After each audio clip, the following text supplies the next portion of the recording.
Good evening and welcome. The meeting is called to order. There is nothing to report from closed session. We will be returning to closed session after the open meeting tonight. We will begin with the Pledge of Allegiance. Please stand.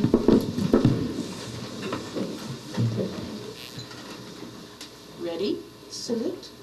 I pledge allegiance to the flag of the United States of America and to the republic for which it stands, one nation, under God, indivisible, with liberty and justice for all.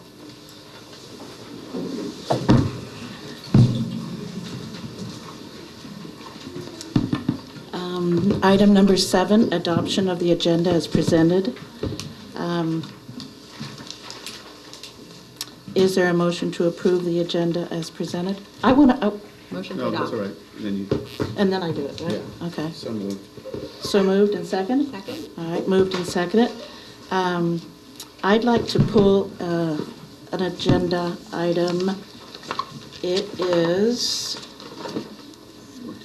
14C, approve classified personnel report. So I'd like to pull that one and put it at item number 15E.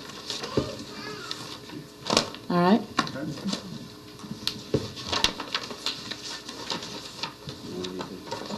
All right. Is there a motion to approve the agenda as amended? So moved. Second? All right, all in favor? Aye. Aye. Patty carries, oh, our student is not here tonight? No. Carries 4-0.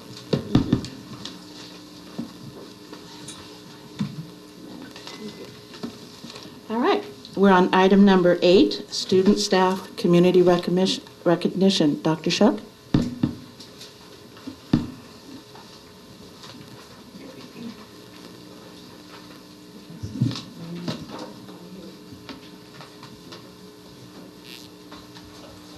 Good evening. We have a lot of important recognitions this evening, and we're going to start by inviting Principal Ron Campana from Half Moon Bay High School to present some recognition certificates to some hardworking community members.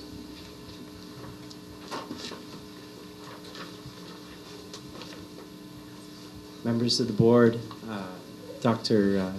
Rourke, Assistant Superintendent Corey, Associate Superintendent Dr. Shuck, and Chief Business Official Crystal Leach, and I don't want to forget to recognize Patricia Serrano as well. But I want to, tonight I'm fortunate enough for Half Moon Bay High School to honor some individuals that help make Half Moon Bay a special place.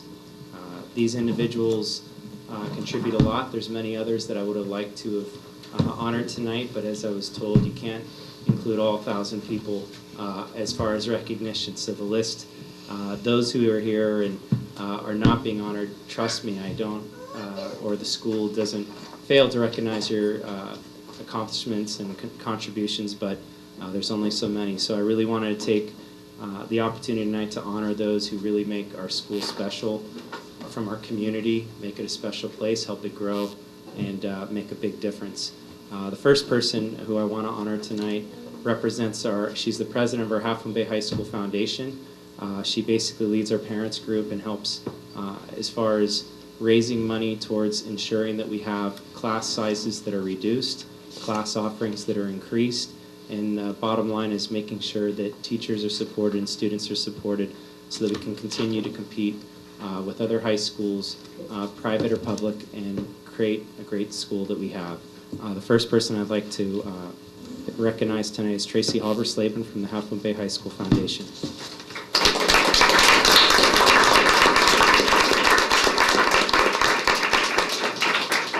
The next person I wanted to recognize tonight is also from our Half Moon Bay High School Foundation, and her contributions among the many, obviously being actively involved in the foundation. But there's so many things that don't get recognized that she does. And the time she spends on the campus, every time I'm there, I always see her on our campus. And she helps out our counseling department immensely. Next year we have a counseling individual who's going to be taking a maternity leave. And she's offered to help support us again, as she always does. And so I'd like to recognize Janet Cochran.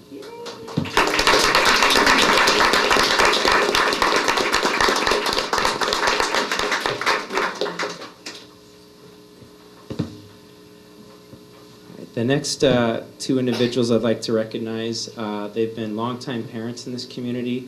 I saw again last night why they make our school so special and what they contribute and how they help contribute. And it's really not about, when people hear contribution, they think about obviously money and items and what people give, but really the amount of time and energy they give is what's made it so special. They've made my time at the beginning of this year and throughout the year extra special and helpful, and I can never thank them enough. But the work they do to help make our sports boosters what it is and allow us to compete with any other public or private high school is just amazing and is unparalleled. The work they do allows us to continue and will continue to allow us to keep everybody actively involved, get much more students than we could afford normally to participate. And at times, they put in the time where you'll find them there extra early and extra late, just like many of our contributors and people that have helped make our school special. But I'd like to recognize Jim Drobnik and Judy Drobnik from Cougars Baseball.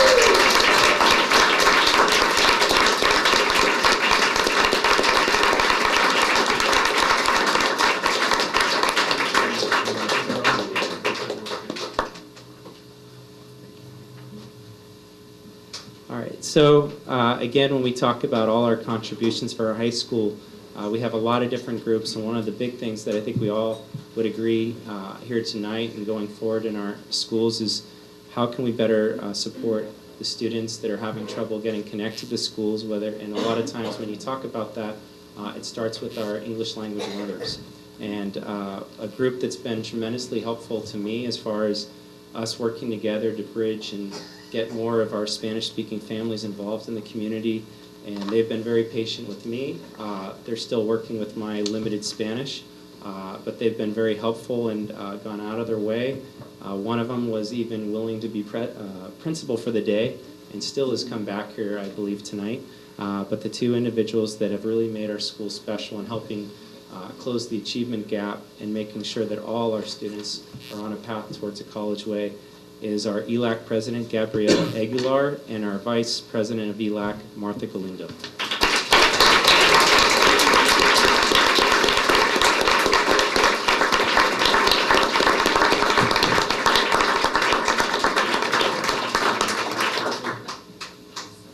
Thank you. For the second recognition, I would like to invite our Director of Technology, Ann Bailey, up to the podium. All of you know that Ann spends hourless, many hundreds of hours supporting our students inside of the classroom and outside of the classroom, and she works with the CalPad systems that I would like her to share briefly with you because our system would not function if we didn't have our student information system. But for the very first time, we are being recognized as a school district for not having any anomalies, and I want Ann to talk about that. But the recognition itself really is for the district for this work, but it wouldn't happen if it wasn't for Ann. She is the person that runs the system for us. So Ann, can you describe CalPads and then tell them what your percentage of anomalies were? Only after a round of applause for Ann.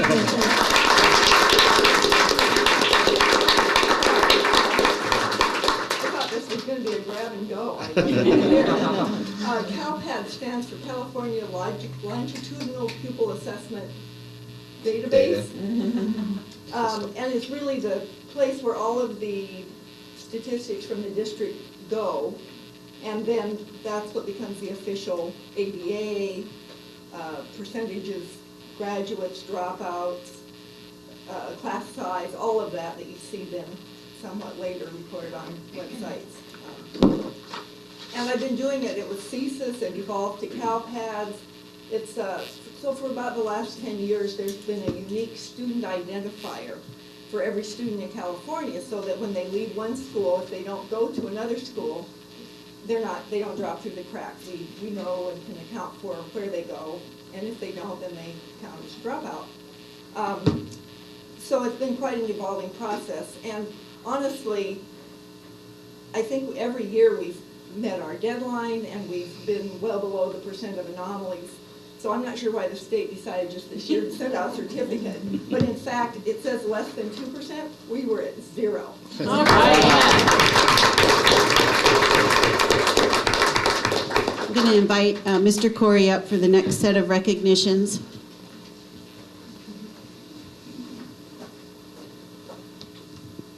Thank you, Dr. Shuck. And just to, again, congratulate Ann Daly, often working very hard behind the scenes, but her level of support to our entire staff is unparalleled. She is on it. Specifically for me, I emailed her today. I hit the send button, and she was knocking at my door, ready to assist with a lot of operational and keeping things running. So kudos to you, Ann. This evening, it's kind of bittersweet in some capacity to recognize our retirees. We have retirees moving on. Some have already moved on. I'd like to first invite up Melissa Moriarty. I know Melissa is here.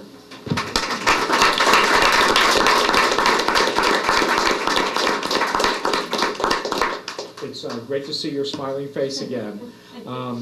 Melissa retired in December of 2014 from our district. She began her career in our district serving as a 4th grade teacher at El Granada in August of 1989.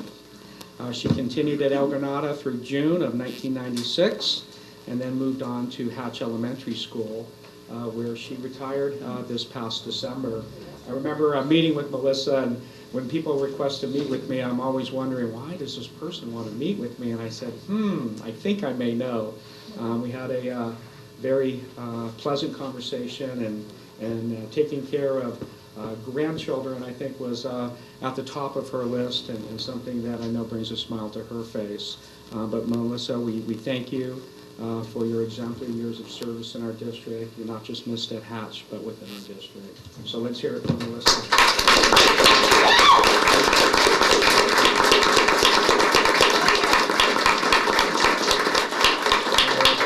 Certificate enclosed, but we also have a very special certificate of recognition. I'd like to thank Ms. Serrano, Patty, for making arrangements from Kevin Mullins, and hopefully that will be displayed proudly in a grandchild's bedroom or your own office.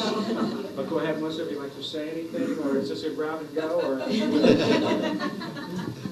Well, I'd like to thank the board and the administration, the teachers and the classified, and of course the parents and the students for 26 great years working here with our children, and thank you. Thank you.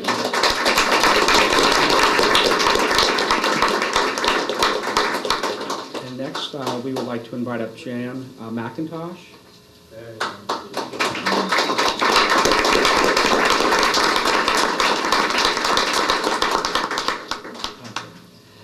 Jan started with the Cabrillo Unified School District as a substitute teacher in September 1990. Prior to joining us in Cabrillo, she worked as a teacher in the San Mateo Foster School District before offering a science position at Cunha in August of 1995. She began teaching mathematics at Cunha in 2001. So it is sad, but we appreciate your 20 years of exemplary service with the district, and we'd like to present to you a certificate and also a certificate of recognition from Kevin Mullins' office.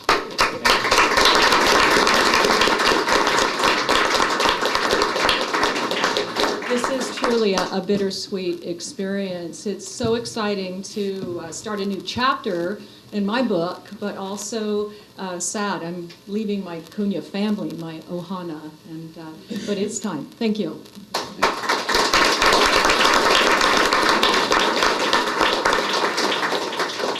I believe that Pamela Tighe actually is at the El Granada open house. I'm not sure. Larry Bauer is actually out of state. He's a longtime bus driver, and I'm not sure if Arminda made it from Cunha or not, but they're certainly to be recognized for their service to our district as well.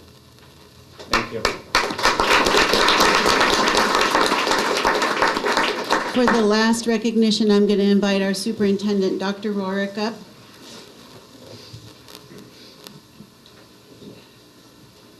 Good evening.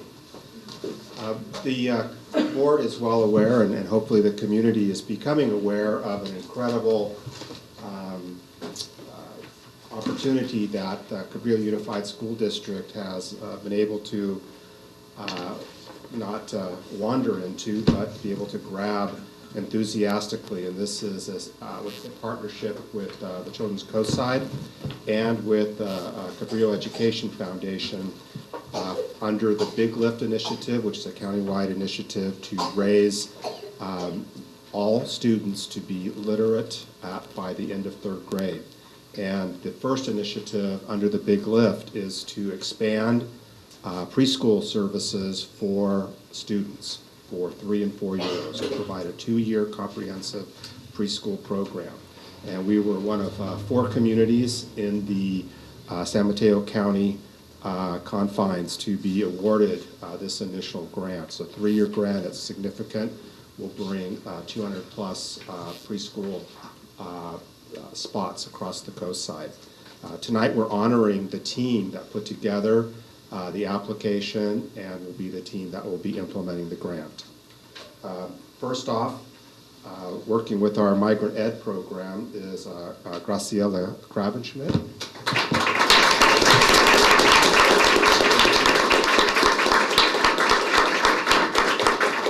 Also with our Big Lift program and with our migrant ed program, our migrant ed runs a preschool called Los Listos. Currently Los Listos provides a 100-day program for 4-year-olds, and beginning next year they will provide 160 days, 200 days of instruction for 3 and 4-year-olds. So it's an incredible expansion of services. But Rosalva Segura, who is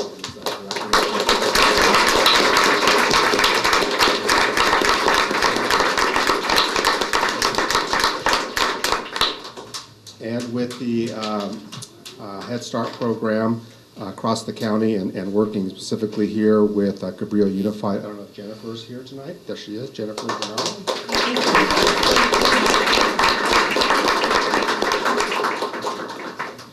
And with Children's Coast Side, we have on to honor the executive director of the program, Agnes Chan. Agnes here.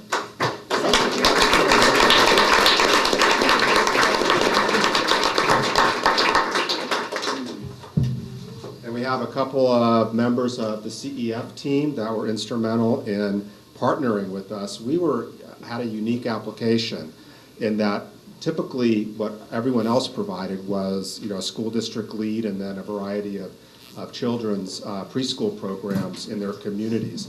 We brought a foundation to play in, and that was pretty cool because they've made a commitment to this as well, and we all know and appreciate the contributions of the Cabrillo Education Foundation. We'd first like to honor their president, Deb Hedger.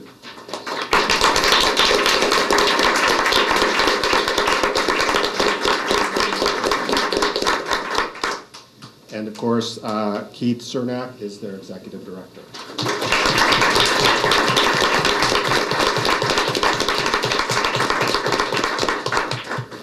He's going down there. And then one last key player who has been coordinating all of this work that you see up here, and also someone who we hope to recognize at a later time, who has recently announced her retirement from Cabrillo Unified School District, but will continue to have a role in the Big Lift here on the coast side, working through with the Silicon Valley Community Foundation, and that's Dr. Elizabeth Schack.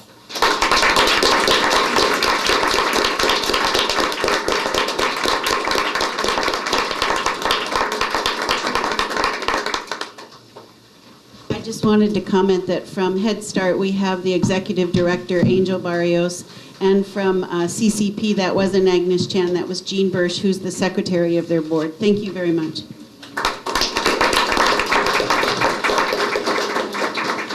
Thank you, one and all. Brings us to item 9, comments from the public related to items not on this agenda. This is the portion of the meeting where the public comment is welcome. It is your opportunity to address the governing board, and the governing board is very appreciative and values input from the community. However, California public meeting laws prohibit the board from discussing any item that is not posted on the agenda. So we will not be able to respond to any issue that is brought forward at this time. Also during this time of public comment, we, due to the constraints of time, limit public comment to 3 minutes per speaker. Trustee Ahern is going to be our official timekeeper, and he'll give you the big 5 at 2.5 minutes. And at 3 minutes, we're going to ask that you close your comments. All right, I have a list here, and I'm going to start with Kimberly Hines.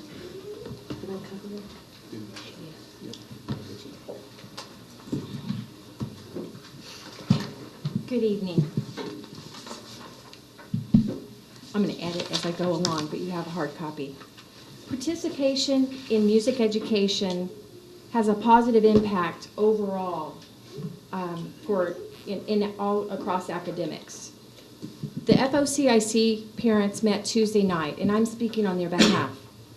Thank you, Dr. Rohrer, for your consistent advocacy and support of music education in our district. And thank you, Dr. Shook. The 5th grade instrument program is a good beginning, but it's not a fix in and of itself. Dr. Rourke has shared his vision verbally at committee meetings and at the LCAT meeting this year. The idea of a credentialed music teacher for the 5th grade instrumental program beginning in 2016 will be lost if we're not intentional now. Music committee meetings have been held periodically, but we're not done yet. In the 2 years since the Music Summit, no formal plan for music programming has been drafted. Knowing that the path to stabilizing our music program is still quite fragile, FOCIC respectfully asks the school board to hire a music coordinator. By offering a modest stipend to a teacher in our district that can serve as a music coordinator, we would have a person to moderate and mediate possibilities.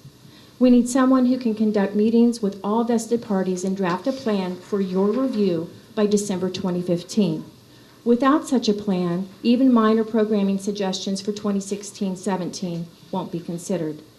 We need a music coordinator that values music as a part of base programming in grades K through 12 and understands that what is offered in high school should have wide applicability to colleges. A coordinator can help us ask questions such as, is Half Moon Bay High School really the only school in the county with a 6-period day instead of a 7-period day? If so, what are the impacts to the district if we add a section in the day? Why have our last 3 high school principals felt constrained when setting up the master schedule based strictly on numbers? Why isn't there a balanced portfolio of course offerings? Could we not use class averages in a department to allow some flexibility? We need a music coordinator that understands what is offered in the middle school must have a clear alignment with what is offered at the high school. There are still barriers in the 8th grade programming, having to choose between leadership and music. We need a music coordinator that believes in that parity is needed across the elementary schools. If students do not enter the middle school with the same level of aptitude for instrumental music, the risk is either boredom or frustration when the aptitude range is too great for students grouped in the same classes. Without parity across the elementary schools in terms of accessibility and opportunity for music education, we risk underserving the 43% of low-income English language learners or foster youth within our district that could most benefit from music as base programming. Maybe if we can dial in base programming, remediation classes noted in the LCAP won't be in such high demand. Kimberly, it's been 3 minutes. Thank you. Please help us stabilize music in our district as part of core curriculum, authorizing a music coordinator, and ask for a long-term music plan. Thank you.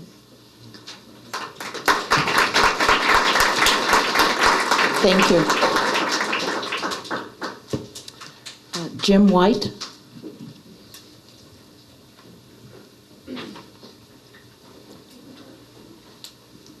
Thank you very much.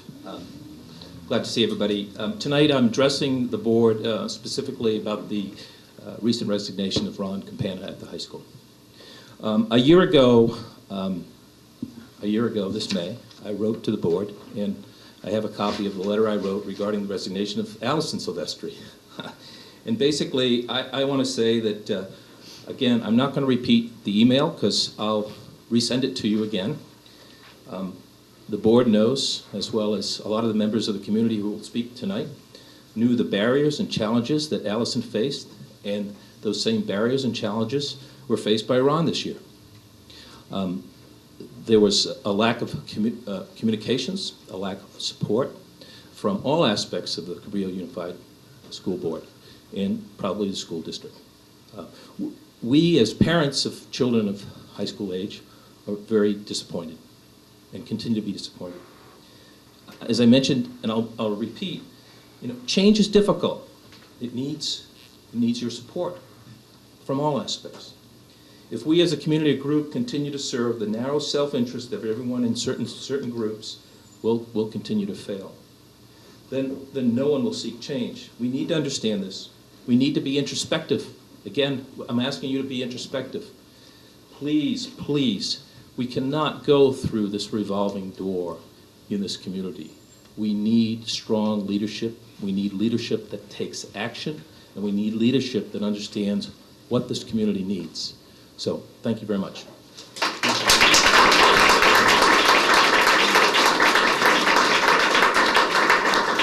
Thank you. Tracy Yerby.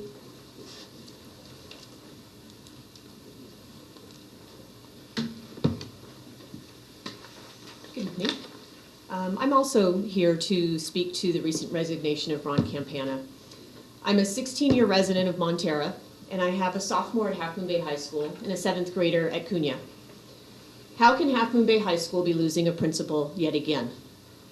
The school that should be the cornerstone of our unified school district is again left without leadership, and a student body so close to selecting colleges which will determine their career path are left without direction.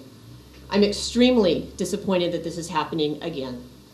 By the time my son graduates from Half Moon Bay High School, he will have had at least 8 different principals in 13 years of schooling across the district.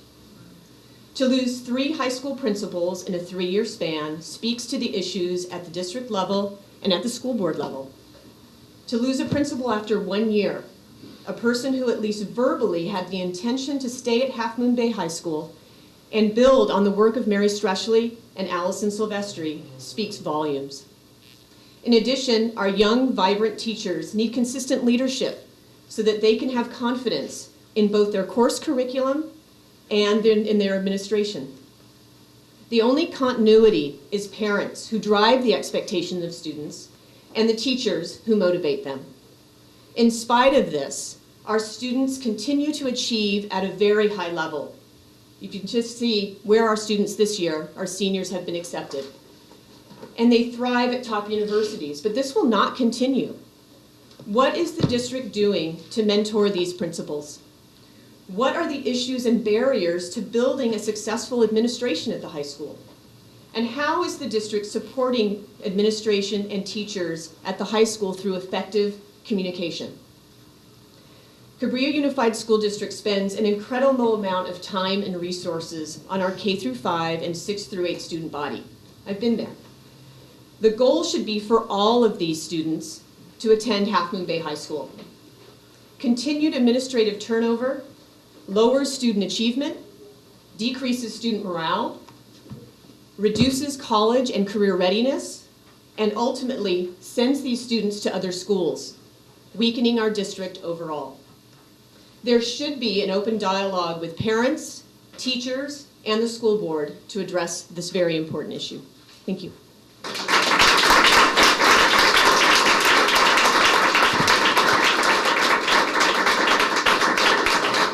Thank you.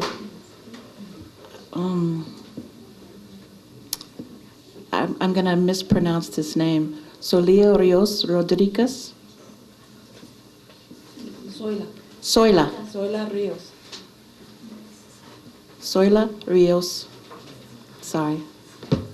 Good evening.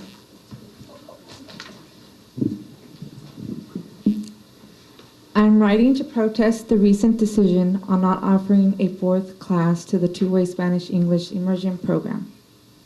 Recently, my son Carlos Rodriguez was placed in a lottery for enrollment in the immersion program at Hatch Elementary School. Unfortunately, he was one of the high number of applicants that was not chosen. I was very disappointed when I received a letter, as I was so looking forward to him to be part of this bilingual program. What disappoints me more is the fact that there are enough children to fill a 4th class, and I'm not quite understanding why that's not an option. My son is bilingual in English and Spanish. We as a family try very hard to help him keep his Spanish fluency by speaking Spanish at home. When he started preschool last year, he slowly started losing some of his Spanish vocabulary. I believe that it is probably due to more English being spoken at school. I feel that when he starts traditional kindergarten through 12th grade, he'll continue to lose more of his Spanish vocabulary, which worries me. I just want to mention that I have 2 older children, one in college and the other in high school, both of which attended traditional K through 12th grade. Their first language was Spanish, which was spoken at home throughout their early years. Throughout their school years, they slowly started losing their Spanish fluency. Although Spanish was spoken at home between us adults, and they understood the language well, they always seemed to respond in English. As a result, they started losing their Spanish accent and communication. To this day, they have trouble speaking Spanish fluently. I think the two-way Spanish-English immersion program is a great opportunity that will benefit our children to be bilingual, successful, and open up so many doors and more career options, especially with the high demand for bilingual and biliteracy in our society today. I would hate for Carlitos and all the other children to lose this once-in-a-lifetime opportunity to be admitted into the program. As I understand it, you need to start from kindergarten and be committed through 12th grade to ensure success in the language.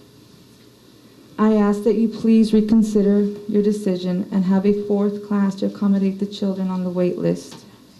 There has been a rising growth in applicants from when the program started, which to me means that something is being done right. And I want my son to be part of it. So please, please do reconsider it. Thank you.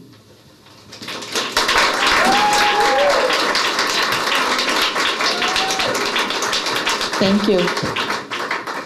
Marina Storia.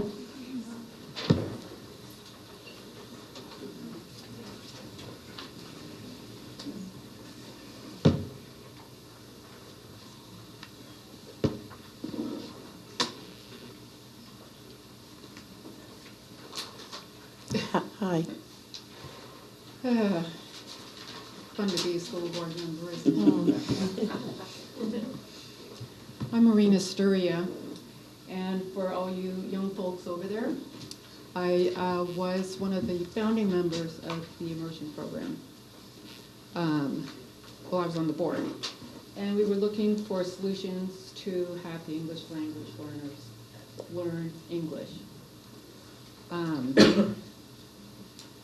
So our board started the Spanish immersion program, and it was based on research for acquiring English as a second language. That was the goal. It was not the goal it was not the goal to attain the seal of biliteracy for the native English speaker. So this is a program that was started for the English language learners, not for the English. However, you know, if you start in your native language, it's easier to acquire. If you start in your native language and you're literate and you can read and write in your native language, then it's easier to acquire a second language. That's the basics. Now we can do this, ironically, without, I'm going to run out of minutes. No, you got another we can do this. We can do this without English speakers. However, we put the English speakers in there because we wanted to have exchange with cultural ideas. We wanted to have, it was a very happy byproduct that the English speakers would also be bilingual. But no California school is obligated to teach a foreign language to the K-8 level. It's obligated to provide the best opportunities and access to various programs to gain proficiency in core programs in English for all students. Many parents of English learners feel the immersion program is no longer a viable program to acquire English as a second language. But because of cultural and language barriers, few speak out or are unable to pull their students out of the program because of practical constraints. Transportation, language. We're at 3 minutes. So the immersion program, I think, has hurt the traditional neighborhood school concept where kids would socialize with each other after school.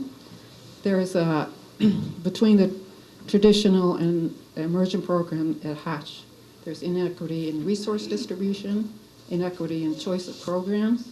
The program has caused division instead of collaboration, and it's also damaged the concept of neighborhood schools at our other schools of Fairlawn, Pew, and El Granado.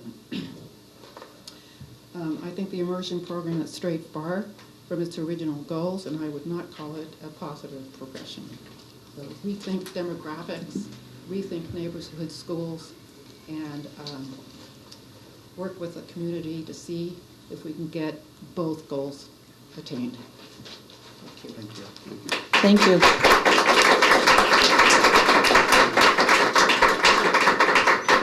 you. Lynn Jepson.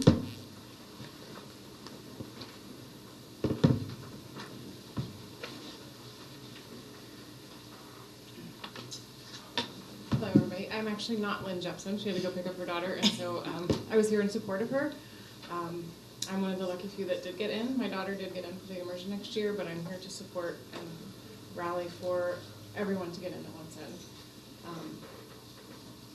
There's a lot, the community support obviously is there. We want it. It's a demand.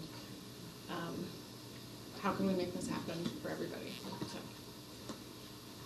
So that's it from my heart. Totally unprepared, and thank you for this. Would you mind filling out a green form with your name and address on it and giving it to Patty? That would be, just for the record. Yeah, so okay. You can take Lynn out and put me in. That'd be fine. Okay, very good. Thank you.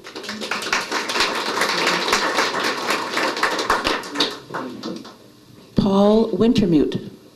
Did I say it right, Paul? Yes.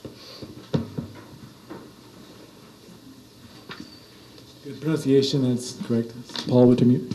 Hi, I'm a resident of Half Moon Bay. I lived here for about 12 years or so. I have a daughter that's going to be entering kindergarten this fall.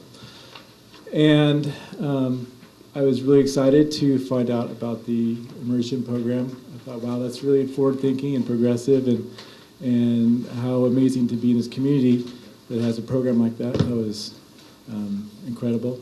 And then I found out when we started pursuing this, it was transitioning from preschool into kindergarten, that the program was looking at cutbacks, which I didn't make any sense to me at all. I think, how is that possible? Because it's such a wildly popular program, and it's growing. There's a lot of community involvement. Parents are really excited about it, and it seems like education moving into the future and thinking about more progressive education, not just we've been doing traditionally. So I was excited about that. So I started looking into it, and I found some interesting statistics. There's an article that came out in the Atlantic about a week ago, and some of the interesting numbers that came out showed that for the first time since forever, the actual enrollment in foreign language in colleges has declined, and it's declined significantly by 111,000 students. Right now, there's only 7% of American college students are actually enrolled in a foreign language. There's less than 1% of American adults today are proficient in a foreign language that they studied in a U.S. classroom. And to me, that's shocking. Our country is falling behind other industrialized nations in this regard. So you have to ask yourself, well, how do we correct this? How do we get back on track? How do we catch up with what other industrialized nations are doing and developed countries are doing? And to me, it starts at kindergarten. That's where you learn a foreign language. I struggled when I was in high school and then later on in college trying to learn a foreign language, and I still struggle with it. because I didn't start when I was a kid, when your mind's open to these things. And you've all read the research. I'm sure that people have come up here and said how important it is to start when you're young. So I'm concerned about obviously overcrowding at Hatch, and this is the reason why this is happening. But I think that there's possibly some better solutions as opposed to just cutting back the immersion program. Because what happens when you're doing that is you're actually reducing the whole, you're taking one kindergarten class out of the system. It's not like we're getting rid of 26 students. We're not shipping the kids somewhere else. We're just making one less class. So why not keep the existing number of kindergarten classes we have and just take one of those immersion classes and put it somewhere where it fits? Obviously, it doesn't fit in El Granada because they're near capacity. Hatch is looking at overcrowding issues. But what about Fairlawn View? Why isn't there a kindergarten immersion class at Fairlawn View? There's empty classrooms. You're at 3 minutes. You're at 3 minutes, okay. I'll wrap this up. There's alternatives to what is currently on the proposal, which is just blank cutting one of the kindergarten classes. And I think a great place to do it is to have one of the immersion classes moved to Fairlawn View instead of just getting rid of it entirely. Thanks.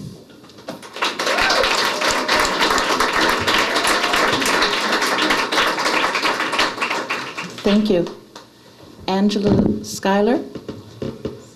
Did I say it right? Angela? I messed it up. Tell me what it is. Skiba. Oh my gosh. Couldn't read my writing either. Angela Skiba. Thank you for hearing us tonight.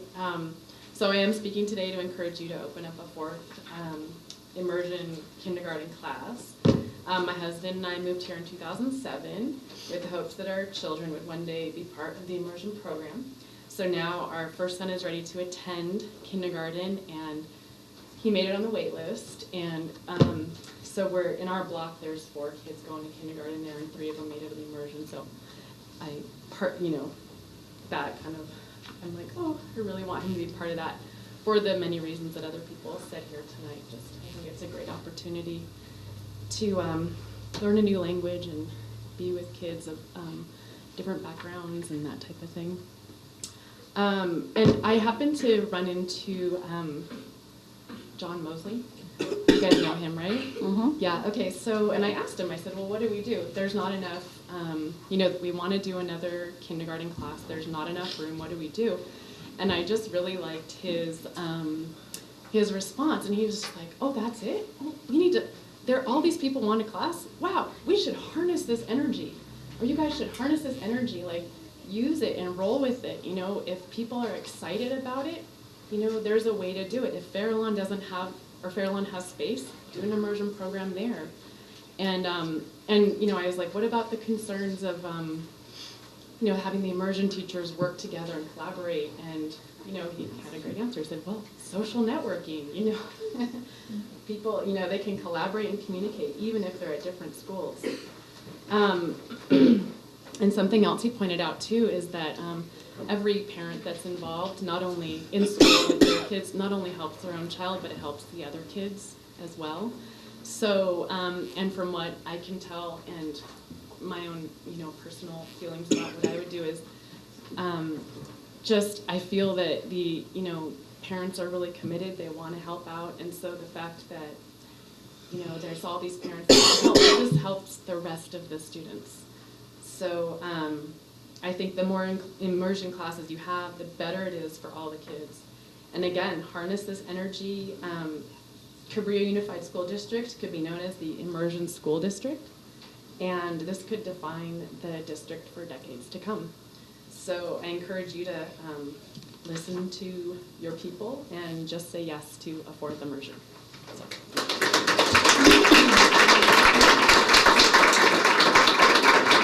Thank you. Katie Howell?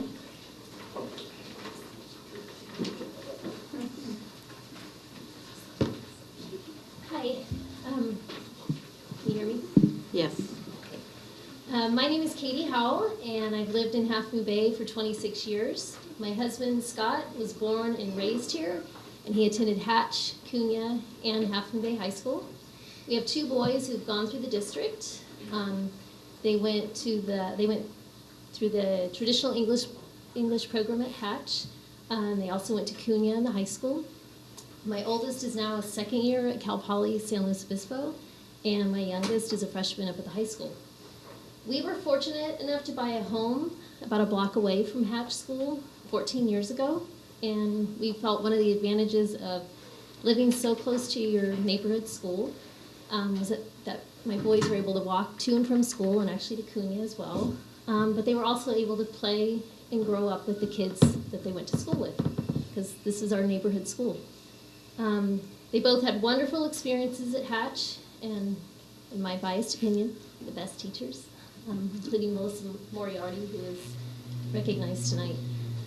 I've also been very lucky to have been able to volunteer at all of our schools in some capacity ever since my oldest was in kindergarten. I believe the immersion program is a wonderful opportunity, but so is the English program. And one is not superior over the other. I understand that adding a fourth immersion kindergarten class would be at the cost of taking away another English class at Hatch. I think there's room for both, and I just would hate to see the English program leave this community.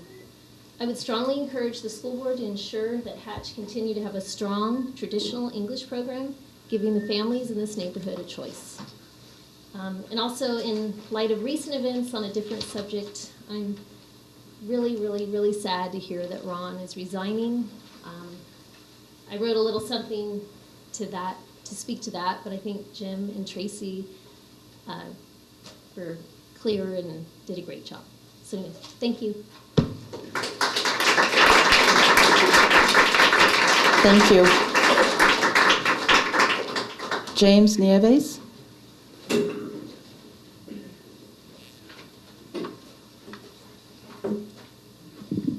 Good evening. I'd like to share my story that was recently published in the Half Moon Bay Review.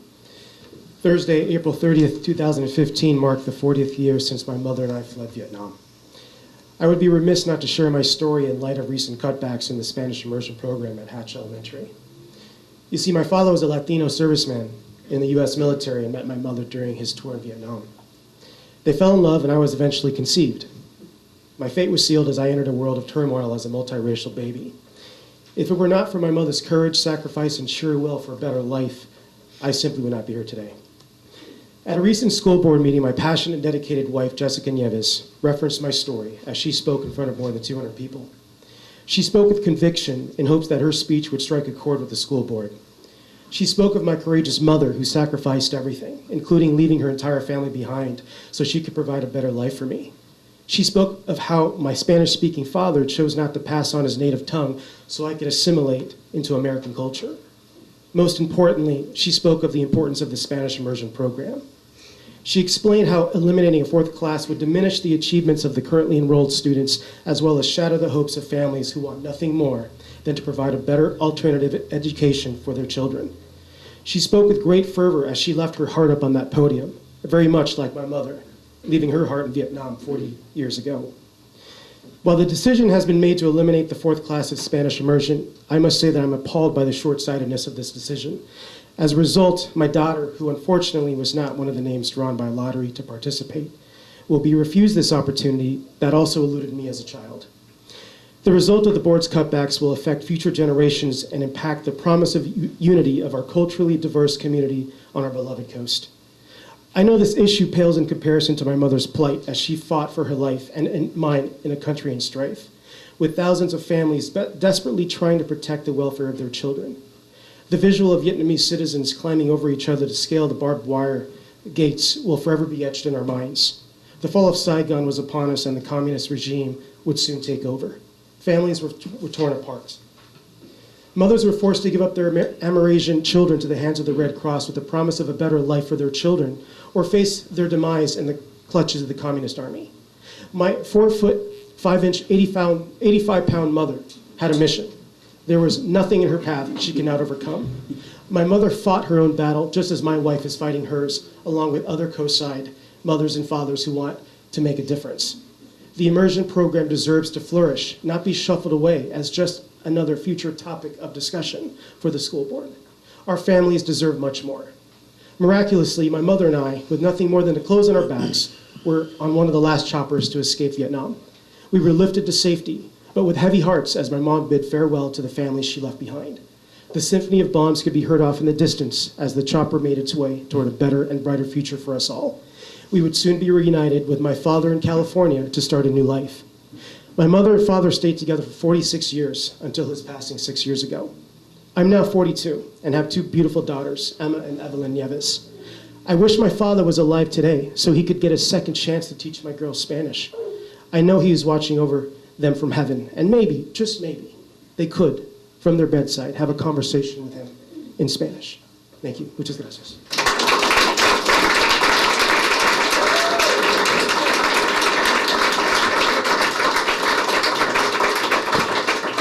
Thank you. Amy Hoffman.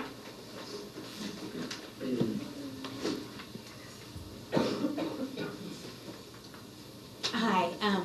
Well, that's a pretty tough act to follow. I'm the mama of an incoming kinder, and she will be going to the Hatch Immersion program.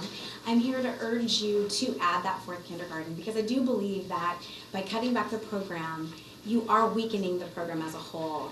And I just think that it's a great, passionate program. We have passionate teachers, enthusiastic students, supportive parents, and a great administration. And we need your leadership to continue on this path that we have.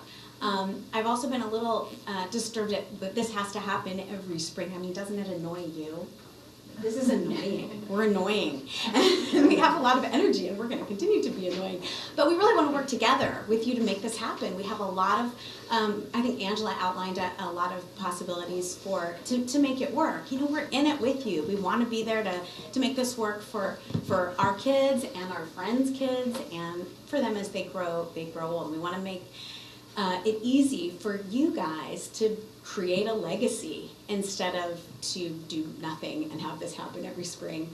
I also want to say that it has affected not only us. It was very stressful, but also the other kindergarten parents who don't want the immersion program, who want their kids to go to Kings Mountain or Farallon View or El Granada or whatever. And we have this wonderful situation here in the district where you can choose to go somewhere else if you would like to, and you do have the possibility of getting in there.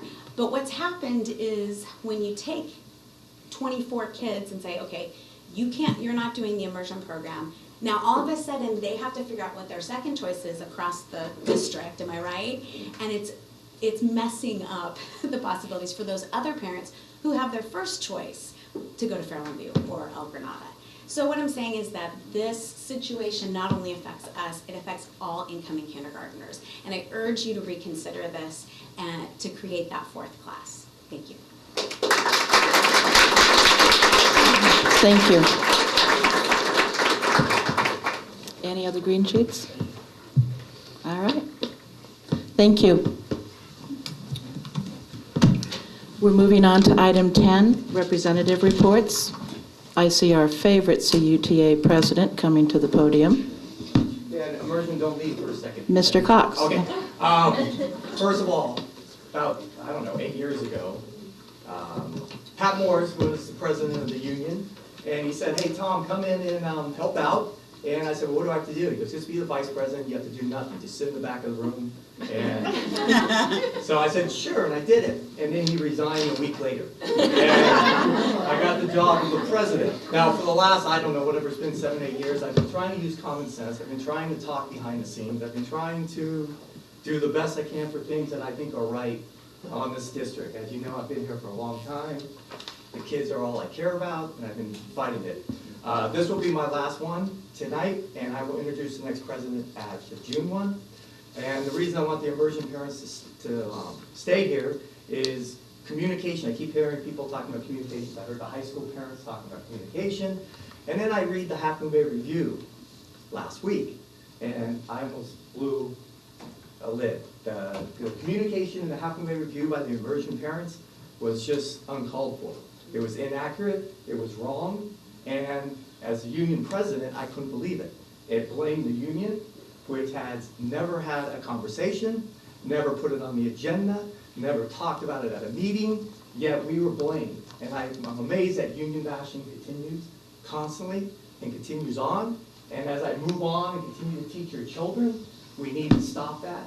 And we not to blame the teachers, because I can guarantee you, if a teacher has a different opinion and they're publicizing it, or they're speaking out, they're doing it because they love kids. It's a whole, you just have to listen to everyone. So let's watch what we say. Let's not divide the community into two different separate groups. And just watch what our information is out in the public. All right, and Elizabeth, congratulations. Thanks. Enjoy your retirement. Thank you, Tom.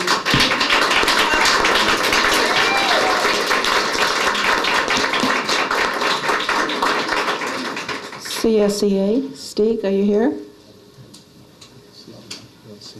Anybody? No. All right.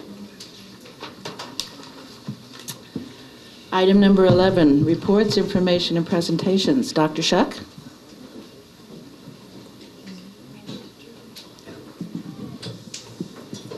Should I wait a minute? President Livingston, is it okay if I wait a second? Sure.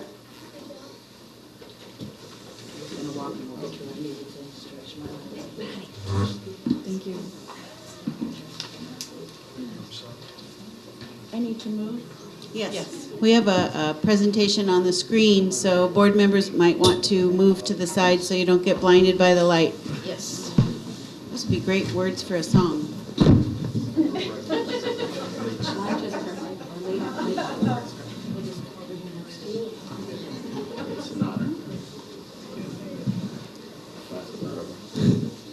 So continuing with our presentations from each of the school sites, I have Principal Raj Betcher from Pilarcitos Alternative High School to share a presentation with you about Common Core. But before he starts, I just wanted to share that I had the honor of spending the morning with the students at Pilarcitos today, and I got to go to the farm with them that we've heard so often about in our board meetings. And it was absolutely amazing to watch the students participate with the farmers down there that helped them transplant the tomato seeds that they had grown and learn about the business aspect of and the marketing aspect of working on the farm. So I'm just making a plug on behalf of the students at Pilarcitos that we help find a way to continue that amazing program I was part of today. Thank you, Dr. Shuck. I didn't know I was going to get a promotion this evening. There's no money.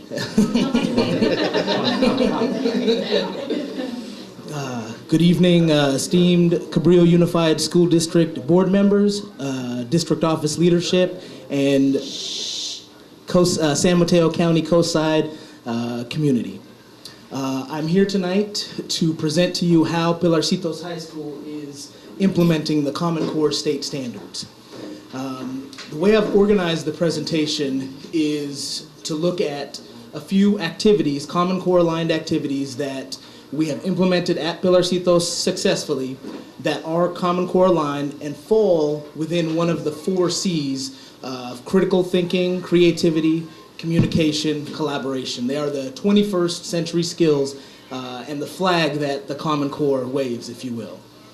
Before I delve into this presentation, I first want to say that the lens that all of what we do at Pilarcitos High School is a group of amazing students who persevere and at their core are survivors.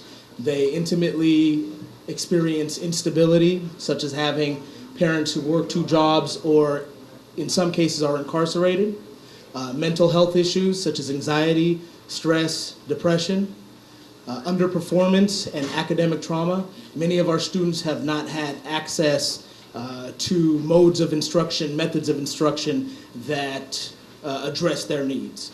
Low attendance, often because of working a full-time job or heading a household, makes regular attendance very difficult, and lack of access to even basic things such as reading glasses. So that is the lens with which we look through. And our job as a staff first is to re-engage our students, and in my opinion, I feel that before we re-engage, all other efforts approach futility, if you will. Kind Kind of on a lighter note, before I get started here, some of you may be wondering, what is this guy wearing around his neck? But I will be tying that into my presentation later on this evening. Thank you. All right. The first C is critical thinking. Khan Academy. Khan Academy is the backbone of our math curriculum at Pilarcitos. It is a self-paced, Common Core aligned, online K-12 math curriculum. Salman Khan, a hedge fund investor and analyst, lives in the Bay Area, helping his nephew across the country do math because of the geographical distance, started making YouTube videos and posting them online on YouTube. The videos were so well executed that others became his students. One of his students, we all know, was Bill Gates. The Bill and Melinda Gates Foundation ended up giving Salman $2 million to start an online academy. Its sole mission was to provide a world-class education to all for free. These are the Common Core standards the standards of mathematical practice that Khan Academy addresses. Students start off by taking a pre-test. It decides for each course at which level they are at. Students can work self-paced. They can work on multiple courses such as algebra and geometry simultaneously. This allows them to fill in gaps while still moving forward. Just have a picture of an example of a problem, and I'll show you a video in a second. This is seeing if shapes are similar by transforming them on a coordinate grid. So essentially means scale up one of the figures up or down. If we're talking about congruence, then we wouldn't be scaling the figures up or down. We would only be translating, rotating, reflecting. But let's see if we can do it. So let's first translate it. Let's first translate this figure. So let's make that point on top of that point. And now let's rotate it. And we're going to rotate it around point E right over here. So I get right over there. So I got two of the sides to kind of match up, but now let me dilate it down. Let me scale it down. And so this is, let me put it on where I want to, what I want to not change, and then let me see if I can scale this down. And I was able to. So through just purely translations, rotations, I didn't even have to use the reflections, translations, rotations, and dilations, I was able to make these sit on top of each other. So these two figures are similar. So yes, the rectangles are similar. Let's do one more of these. Oh, I like that, Raj. Would you like me to play the rest? I'll just have to come to your school. Yes, absolutely. Or you're welcome to sign up, be a Khan Academy student. It's great. I use it still daily, almost just because math is one of my hobbies, to learn new concepts that I'm interested in, truly. Okay, the next activity I'd like to talk about is our wrap-up. At the end of every day, we have a 15-minute period at Pilarcitos where all students and all staff meet, and it's a time for mini Common Core lessons. I like to think of it as a boot camp for our teachers. If they've learned a new lesson, Common Core lesson, they can try it out with our students, whether it be a math talk, something about science, critical thinking, etc. And it's a place where they can collaborate, they can observe each other's teaching, and our students get to benefit from those lessons. And it brings closure to the school day. Here are a few of the lessons and activities. Dr. Shuck was talking about what we do on the farm, so we try and connect much of what we do during our Common Core lessons to what's going on in the farm. Also bringing it to relevant real-world issues such as our drought that we're going through right now, U.S. foreign policy, immigration, and then there are some topics from each of the core subjects, math, science, language arts, and history. These are the standards that our wrap-ups address. And this is one of the, after a 4-week discussion of why we on planet Earth have seasons, this is one of the activities that the students partook in by making a model of why we have seasons using some household items. The students are not allowed to use their cell phones. However, they did like using their cell phone flashlight for this activity. The second C, my personal favorite, is creativity. At Pilarcitos this year we established our Coyote Council, which is our associated student body, our student government, if you will. It is a group of student leaders who work together on a variety of projects for the school, and they are self-led with the help of an advisor. And their responsibilities include organizing community outreach, such as writing thank you letters to donors, organizing incentive days for students who have exhibited academic excellence, creating school spirit. They're in the process right now of creating a logo for our farm, as well as a t-shirt, designing a t-shirt for next year, and providing a student voice. One of the things we are looking at right now is our cell phone policy. We're finding that there are productive academic uses for a cell phone in a classroom. And so just trying to work with the students to come up with a new policy so the Coyote Council communicates with the student body and then communicates with the staff to be part of that process. Some of you may be wondering why I typed s'more bake-off at the bottom. It's there for a purpose. I was not just daydreaming about s'mores. These are the standards that the Coyote Council addresses. So back to the s'more bake-off. This is a Common Core line lesson that students designed and then took part in. So this lesson is completely student designed. Students first were asked to research online how to build a solar-powered oven using cardboard, foil, and newspaper. They then built the solar-powered oven. They then made s'mores in the solar-powered oven, then had staff members taste the s'mores and do a blind taste test. The winning group received Pilarcitos pounds, which is a form of currency that you all know of on campus. And that entire lesson was designed by the Coyote Council, which I thought was great. There's been a trend, I guess, in recent past years of cutting electives from public schools for various reasons.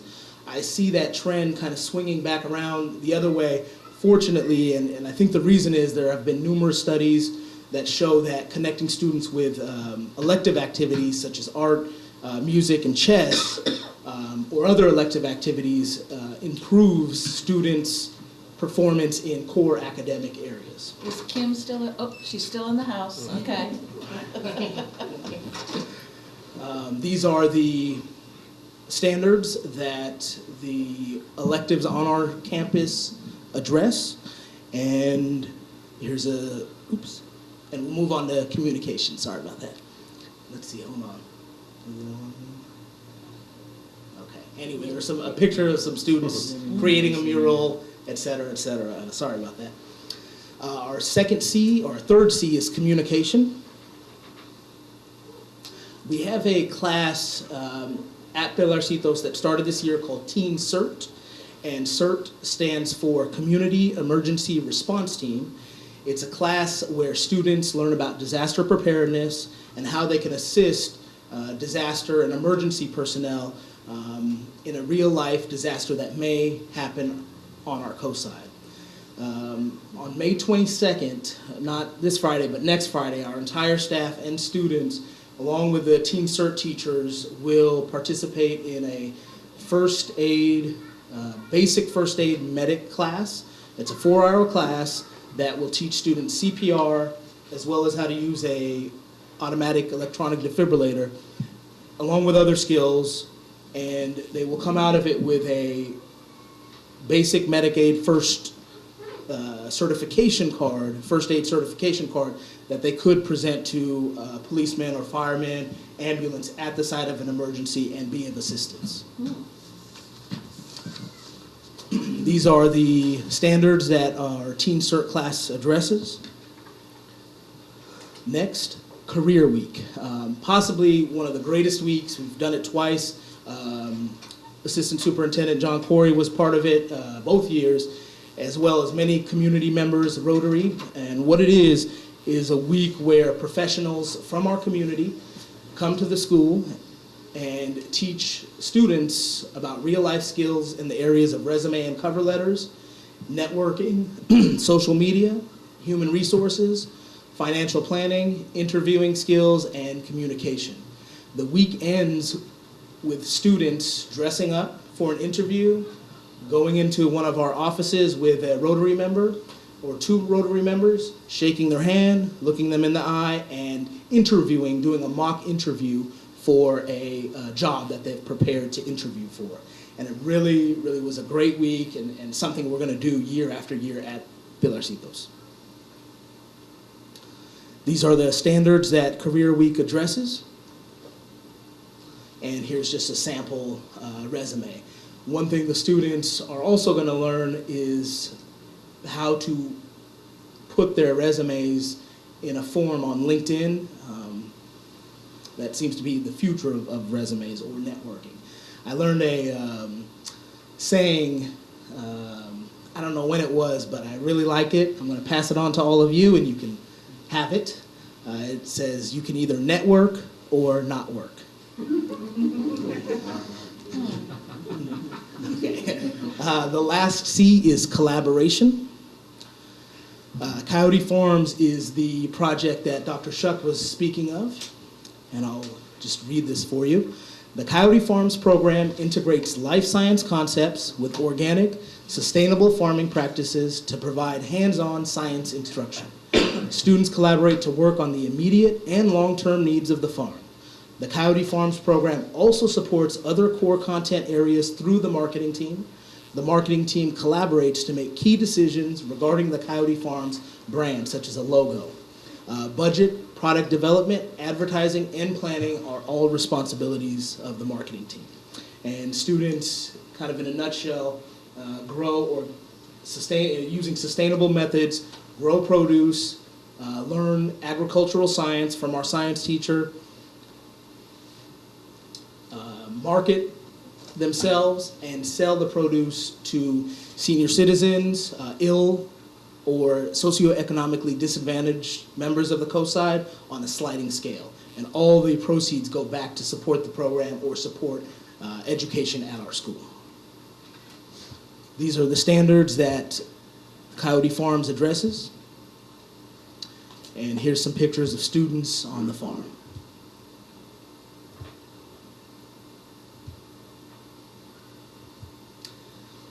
Folks, our most successful product from the farm were wreaths that we sold during Christmas. Students designed the wreath. First, they grew all of the items on the wreath.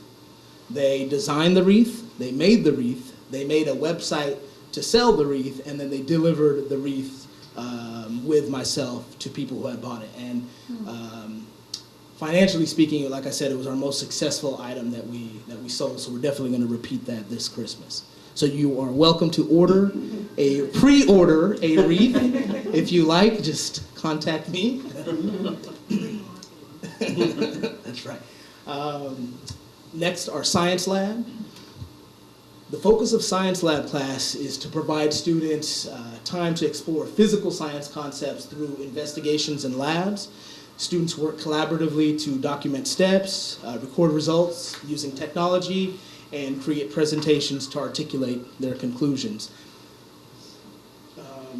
We received some funds from a community member during the school year, and we're in the process of purchasing science equipment for Pilarcitos, which at the moment we do not have, but very excited about having some real science equipment to do labs at our school.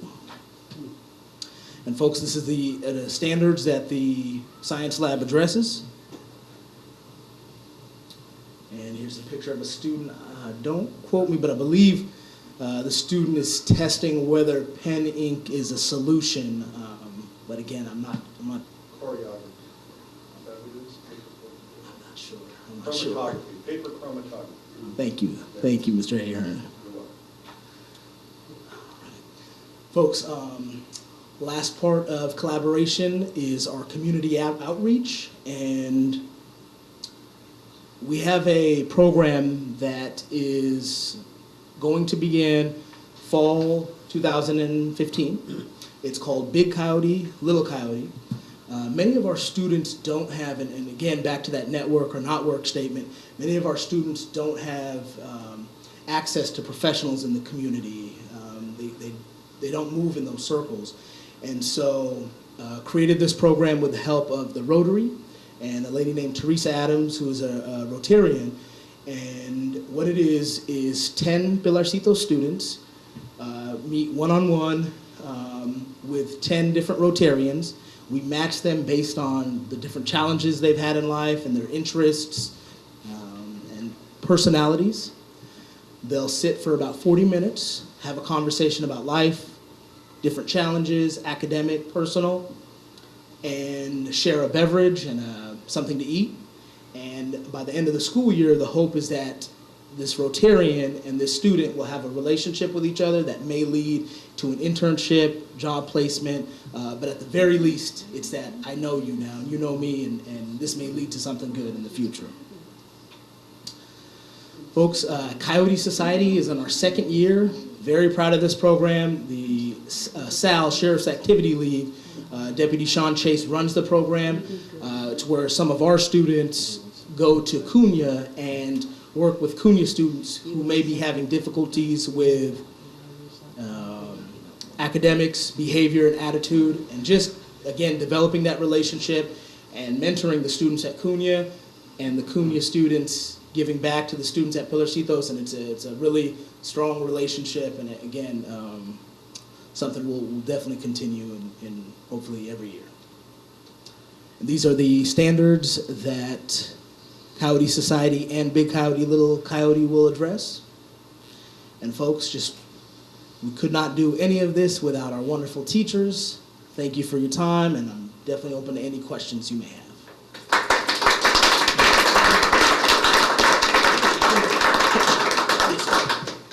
Raj, tell us how you selected the coyote as a mascot or a theme. Sir, that was chosen years before I arrived. I know that Pilarcitos has existed since 1979. I'm not sure when the coyote became the mascot, but years ago. That's good. Yeah. Oh yes, I forgot. Thank you. So another thing we do are independent study elective assignments, and so a student designed and made this tie for us art elective credits. Wow. You've worn it at least twice now. What's that? And you've worn it at least twice now. I've worn it at least twice now, yes. I feel the need to explain it when I wear it. So. Thanks very much. Thank you, sir. Well, thank you. Raj, thank you.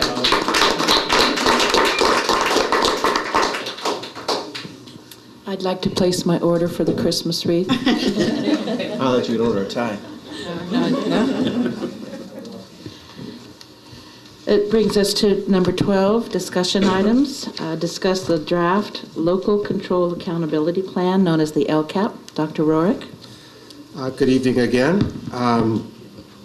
As the governing board knows that we are in our second year of the local control funding formula, which is a process for how funds are allocated to public schools now in California. And included in the LCFF is a local accountability measure called the Local Control Accountability Plan. And this is really a template for defining how those resources flow into the district and flow out to services for students. Last year was the first year in developing our first LCAP, as the Local Control Accountability Plan is the acronym. And the state revised the template for the current year, so we've already had a significant change. It's a little more readable, a little bit more easy to work with in terms of creating. Still not perfect, still a cumbersome document, however. As the governing board knows, we've had updates nearly every month for the last 4 or 5 months that the district has gone through an extensive process of community outreach. This year, starting as local as possible at the individual school sites. Each school had a series of meetings with ELACs, with PTOs, with staff, et cetera, just, 2, 3, 4, depending on the configuration of how they designed those meetings to gather input on our current LCAP and the initial results that we were seeing. And then that input was collected and mostly by Dr. Shuck and assembled, and then utilized in developing the draft that you have in your packet before you this evening. This draft is still that. We're still working on it. What you do not have, and then I should say that once we had that, then we went out with a series of district-wide meetings, including with our DLAC, our District English Learner Advisory Committee, and our District Advisory Committee, which are other community members beyond the DLAC, and gathered additional input into that process as well. What we don't have in this document are the budgetary numbers.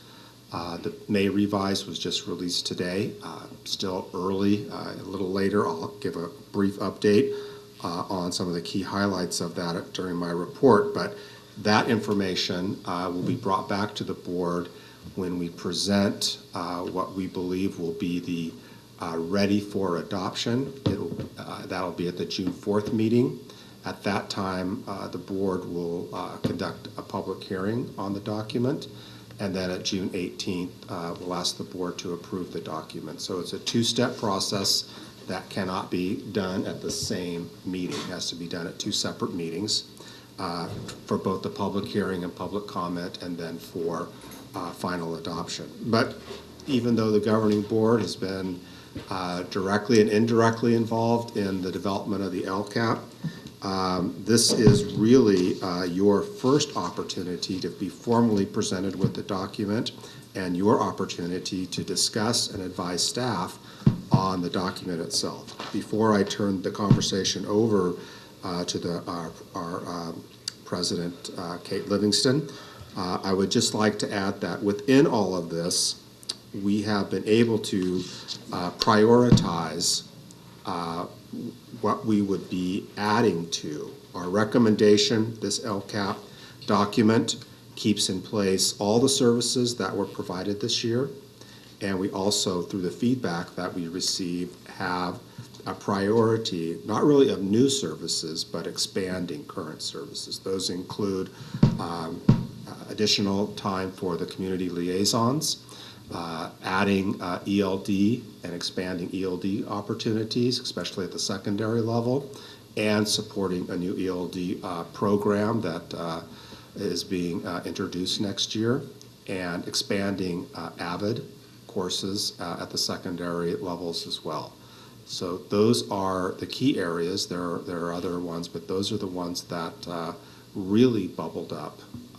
And along with that, I would also say parent education opportunities and the coordination of that as a district, so that individual schools are not having to do that, rather that it's being coordinated and offered across the district. So none of that is built into this LCAP, with the exception of moving from 4 hours to 6 hours next year of liaison time.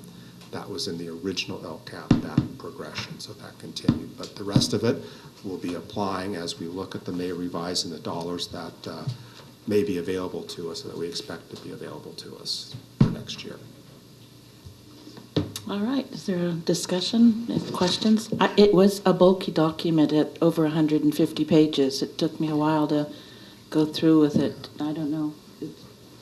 I don't even know if I have a question after all that, you know? Well, just on that point, this was supposed to be a simplified document. Last year's document was 139 pages, so they simplified it and it's 163. Yeah. So I had a few questions, which unfortunately, I'm sorry, I apologize to administrative staff, and Tony and Elizabeth. I did send them ahead of time, but I won't ask all of them now. But So I guess some of them are clarifying. So it sounds like the parent education coordinator is a completely new position. It was a little unclear from the document. So that's something we're proposing for this coming year? What we're looking at for the current year, so we are, and it was the recommendation that came out of the DLAC, we are expanding the liaison times from 4 hours to 6 hours next year. And so as a bridge, what we are proposing to do is to have one of those liaisons be given a full 8-hour position, and that extra 2 hours per day would be used to work with the other liaisons to coordinate parent education across the district, work with the liaisons and the principals. So it would be, that is the scope of that particular position for next year. How is that parent education actually done?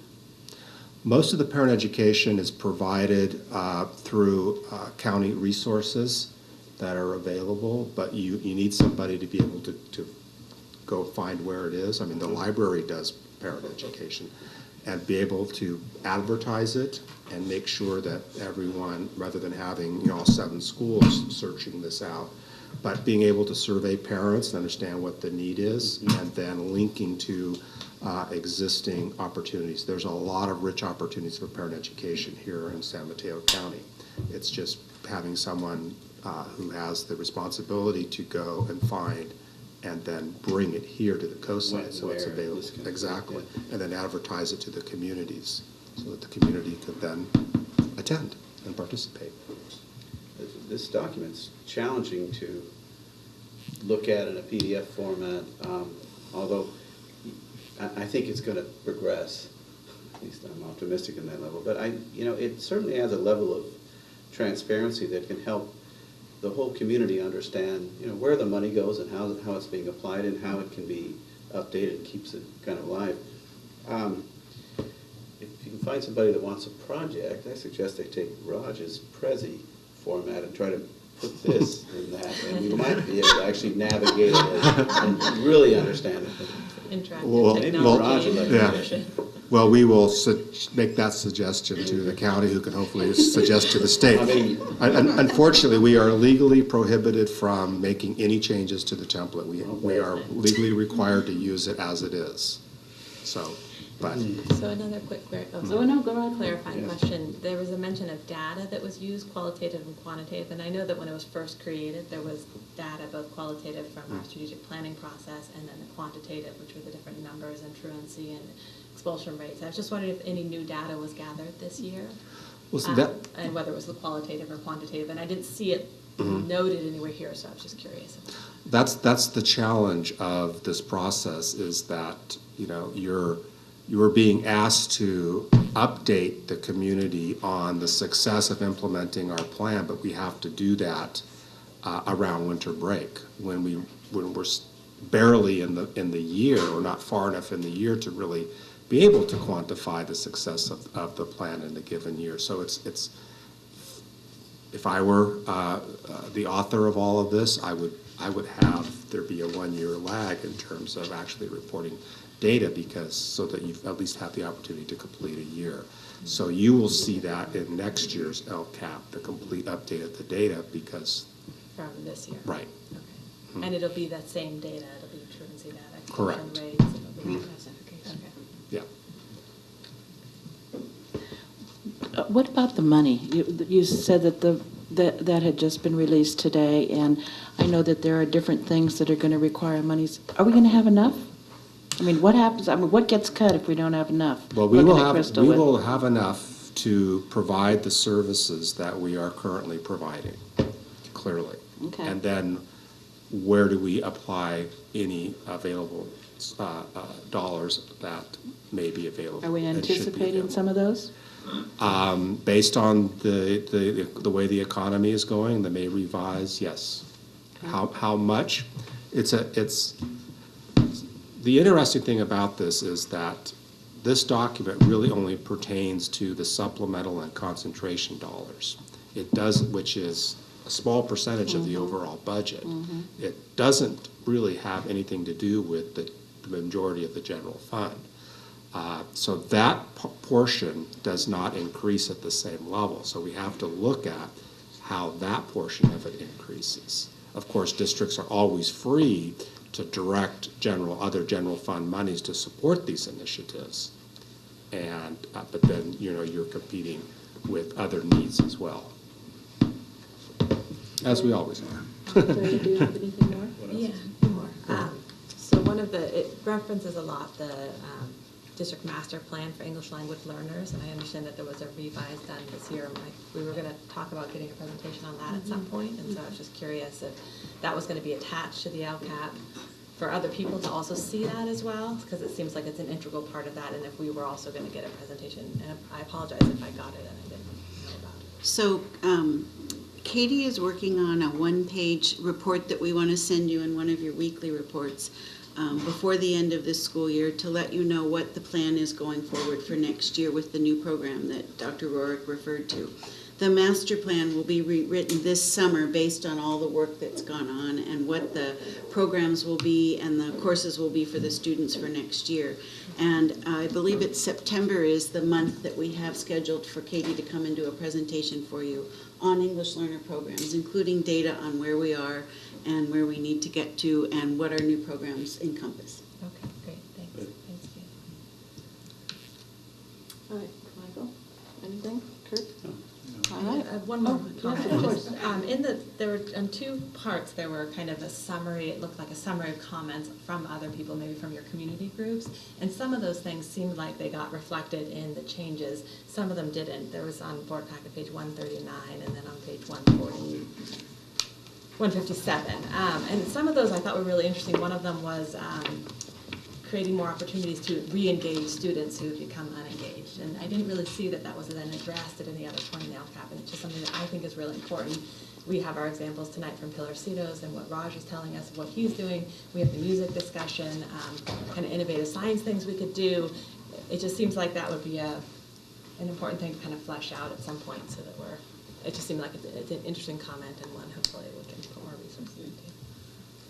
I just wanted to make one more comment that as Dr. Rorick mentioned, we had a lot of different stakeholder groups that met: PTOs, site councils, ELACs, the DLAC, the District Advisory Council, the Teachers Association, Classified Association, the administrative group, all kinds of stakeholders. And I think it was really critical because it sort of shows the focus that we have in the district.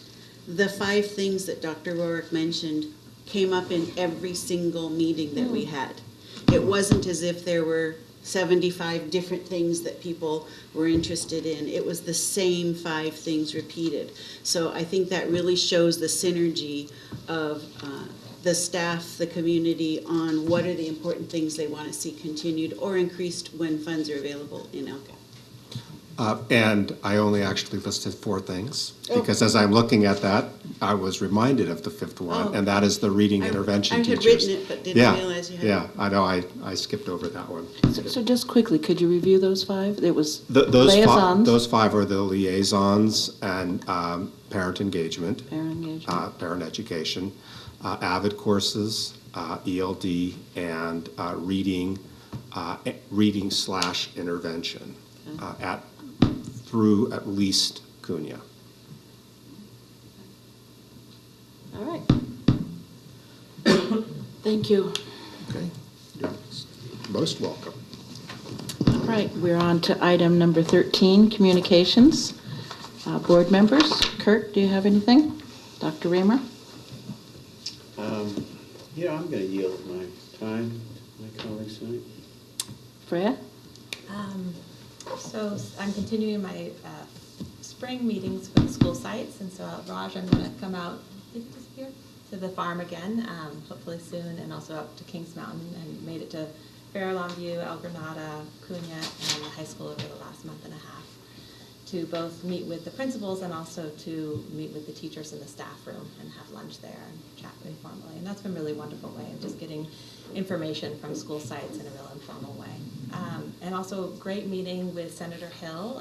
Kate went along with me, and Tony Tony and Crystal. He did an education roundtable, and it was really great to hear him talk about some of the larger issues that are facing education on a state, and clearly show how much he cares. And we were able to plug our little issue at that time, and then with a subsequent meeting with his office. And so fingers crossed that our issue dealing with flipping from revenue limit back to basic aid back to revenue limit, which has shortchanged us a total of about 2.5 million so far, and continuing to shortchange us in the years to come, might get solved.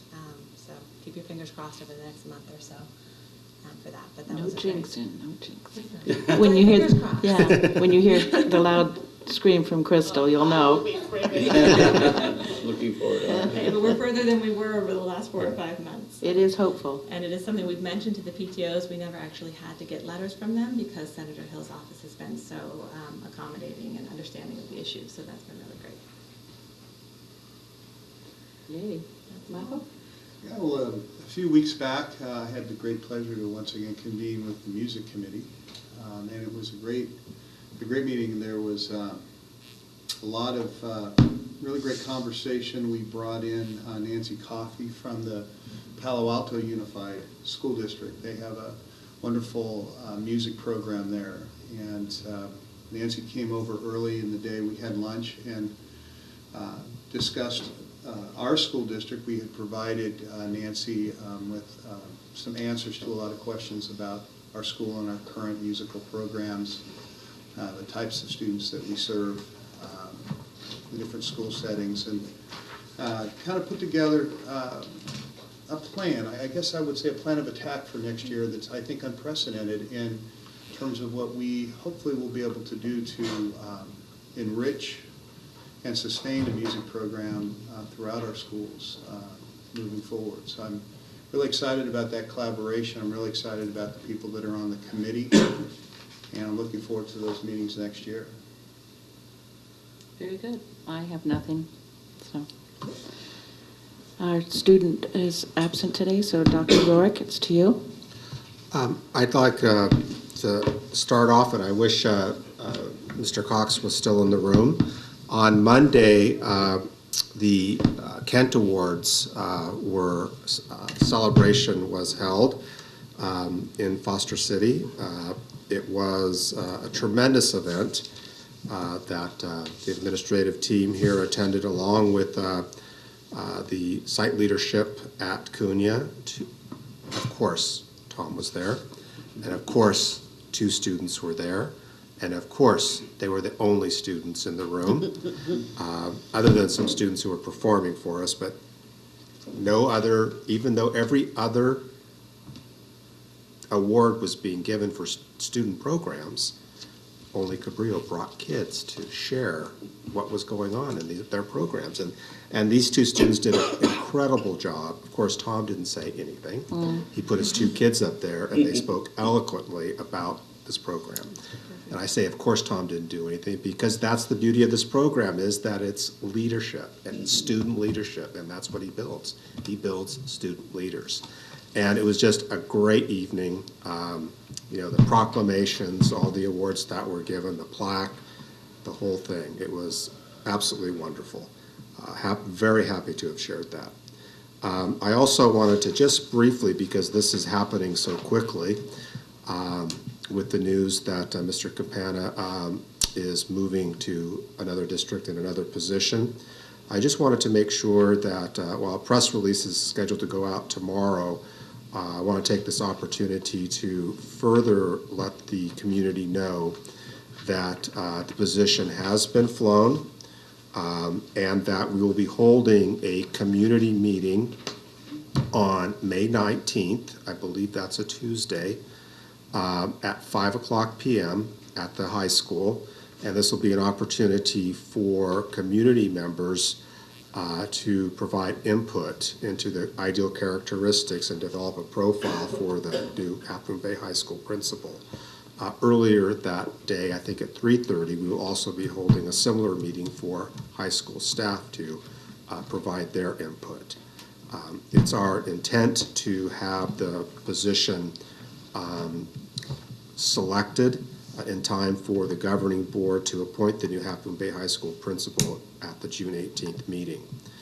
In addition, interested Half Moon Bay High School staff members and community members who would like to be involved in either the paper screening or involved in the actual interviews should let Assistant Superintendent John Corey know, and he will be processing and setting up that team of interviewers and screeners.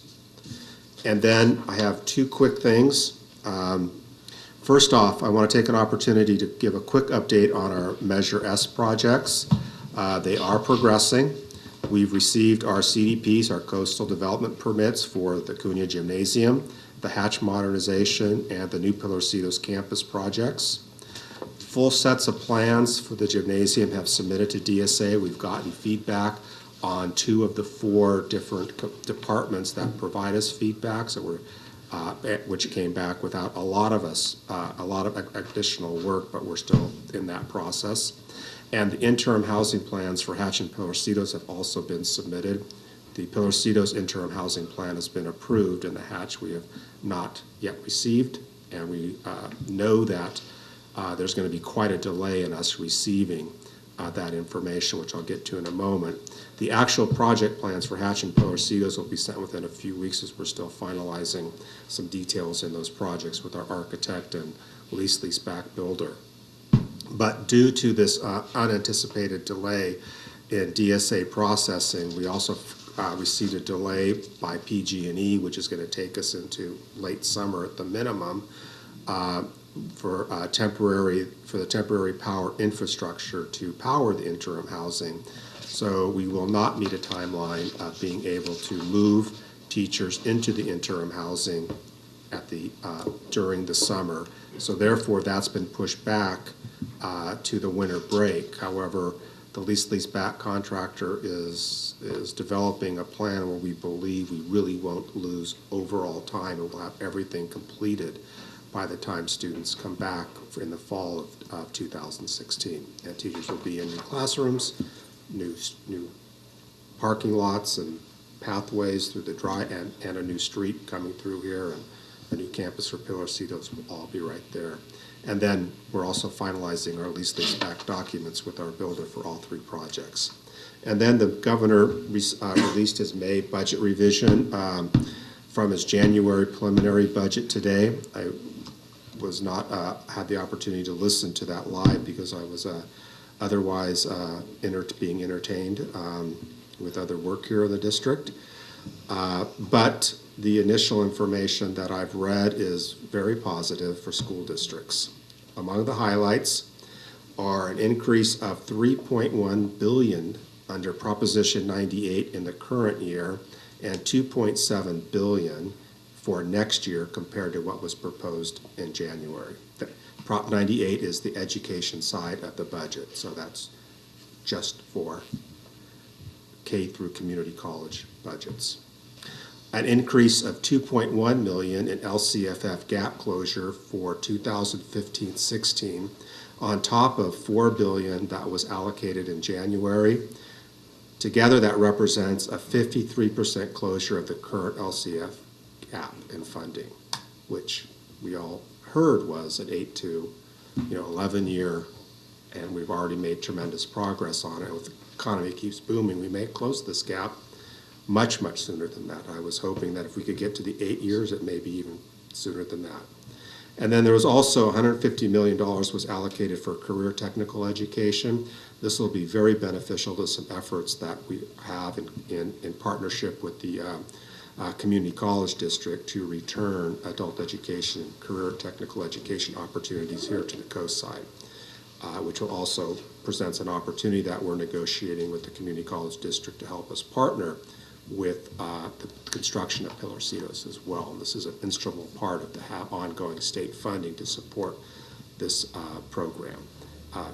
The program has not been funded for a number of years, 8 or 9 years since the economic decline. So in closing, the governor has been very clear that current dollars for the current year, the current increase will be allocated in the form of one-time payments, which will likely mean an additional allocation to support Common Core implementation. And then next Tuesday, May 19th, CBO Leach, Assistant Superintendent Corey, CUTA Board Member Kathleen Wall, and myself will attend a School Services of California workshop where we'll learn the fine details of the May revision, but which promises to be a very good year budget-wise for California education. And if we're successful with that trailer bill language, a very good year for Cabrillo Unified. But let's keep our fingers crossed on that one. All right, thank you, Dr. Rorick. Moves us to item number 14, consent items. Is there a motion to approve the consent agenda? A motion to approve. Second. It's been moved in second. Discussion? Hearing none, it has been moved in second. All in favor, please respond by saying aye. Aye. Aye. All opposed? Carries 4-0. Brings us to item 15, action items. 15A is the public hearing for the 2015-16 contract initial proposals and approve as submitted by the Cabrillo Unified School District and the California School Employees Association. John? Thank you, President Livingston. This evening, presented to the governing board as an action item are the listed and some enclosed initial proposals that the district and CSEA, upon your forthcoming approval, will begin to negotiate as early as June. Included within the board packet, we have a letter addressed to Dr. Warwick from the CSEA labor rep Sarah Wilson, and CSEA is requesting to open the following articles: hours and overtime, wages, health and welfare benefits, vacation, leaves, promotion, safety, and duration. Also included within the board packet is our letter addressed to CSEA President Stig Lynn, requesting to open and discuss the following articles: recognition, evaluation, hours and overtime, salary, vacation, and leaves. So these are the requested articles requiring the board to approve via a public hearing as well. All right, so I will open the public hearing on this matter. The time is 8:50. Is there any comment from the public? Hearing none, I will close at 8:50 and a half, 8:51,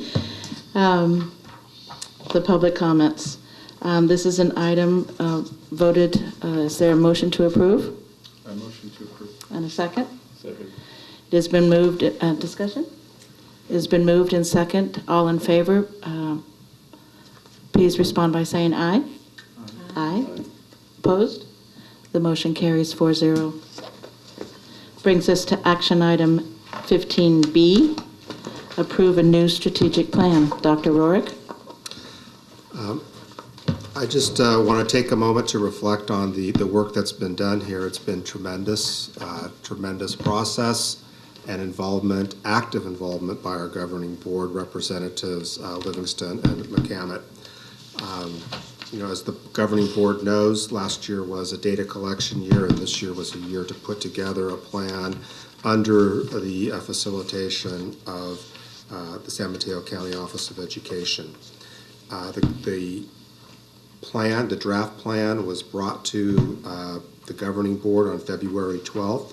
At that time, the governing board asked us to make a few edits, including timelines, and to have the steering committee the opportunity to review. That process has been completed, and the plan is now ready for your adoption and approval. All right. Is there a motion to approve? Motion to approve? A second? Second, yes. All right. Is there a discussion? I have a question, Dr. Rorick.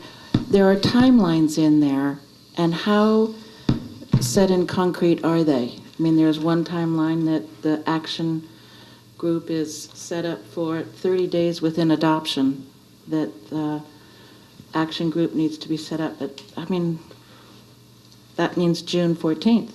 Mm-hmm. And then there are some things that happen during the summertime. I mean, There- is somebody there- going to come along and, There is work there that is really in the personnel department for some things to be ready for the fall. okay, so we'll work together on that. All right. All in favor, please, I'm sorry. I just want to say thank you to all the committee members who came and met so many different evenings and worked on this, as well as all the people who provided input to the public consulting group 2 years ago, because I think the whole process has been really community collaborative process, and that's been really great. So I look forward to implementation and assessment in the years to come. I'd like to thank my colleagues for the time that you've spent in being involved in this committee. 2 years has gone by kind of fast, but it's a long period of time. People get the impression problems should be solved in a month in the district, and it's processes should be long if they're thorough and if they're well conducted. And I thank you for it's a long time investment, and I think there's been so many people involved in this process that I hope they feel that time was well spent, because I'm very happy to see the outcome of it. Just thank you. Well, what do you say, Mrs. Ladd and Mr. Ward? You were in part of that process. Well done. Thank you. Uh-huh. It's a lot of fun. And thank you, Patty, for the food. That's really worth it. Yes, that's right. I will qualify the June 14th date, because it'll be at June 18th that we'll ask the board to approve the slate of people who have come forward and volunteered to serve on that committee. Uh-huh. Okay. All right.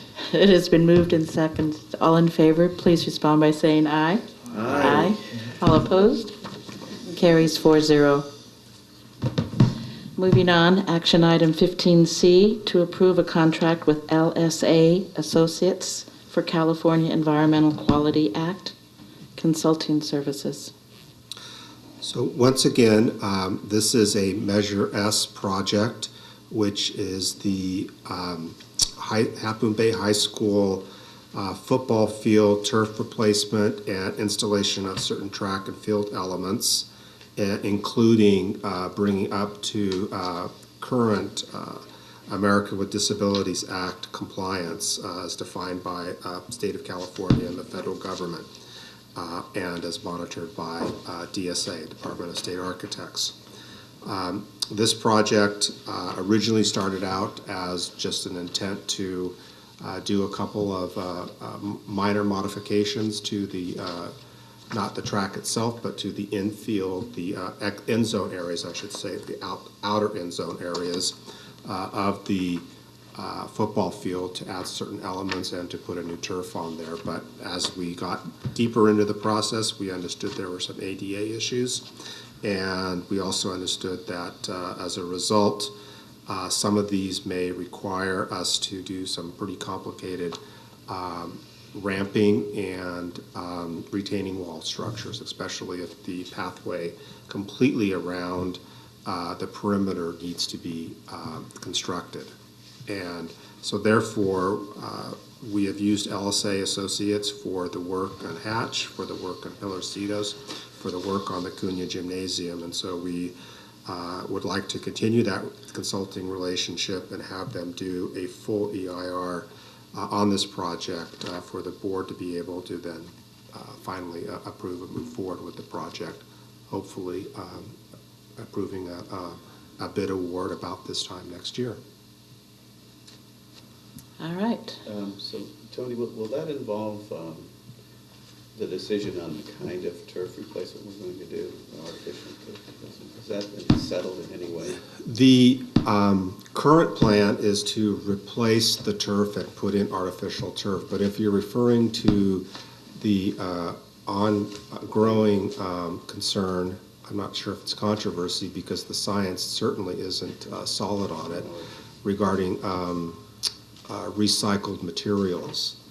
The recycled materials are used basically in the infill And it really is, as I've learned more about it, it is possible to remove that. You're never going to get every single pellet out of there, but to be able to remove that and use other material. But I would believe that just in an abundance of caution, with a 3 to 4% increase, the district could utilize for this project virgin material rather than recycled material, which does not have the same issues.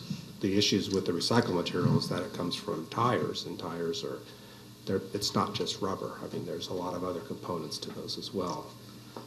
So, but have the other materials gone through some approval process, so we're not in any danger of spending money on something that we're going to have to rip out? The virgin material has, in speaking with SSA Landscape, there are a couple of other materials that are really at the, maybe not quite ready for adoption, if you will, but they're undergoing a lot of testing in terms of endurance. I mean, they work, but how long do they last, and what is the cost? And there's an actual organic material that Scott Reeves was describing to me that sounded very interesting and intriguing. And where will they be a year from now with this technology? I don't know. But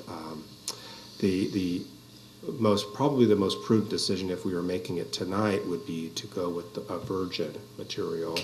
And as the science progresses, the board may even want to consider the removal of the existing material, the infill, not the turf itself, but the infill, which is the recycled part of it, at both the baseball field and at the soccer field, and replace that with a different infill material, pellets. We haven't priced that. It's certainly not the same cost. So it has to be a lot cheaper than stripping the actual turf off and replacing that.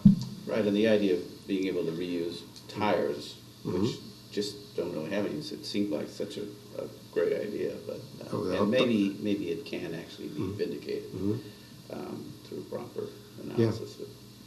So we have time. We could take our time. Great. Thank you. All right. Is there a motion to approve the contract with LSA Associates? So moved. Second? Second. It's been moved and second. Any discussion? You already had some. Yeah. All right. All in favor, please respond by saying aye. Aye. Aye. Aye. Opposed? Carries 4-0.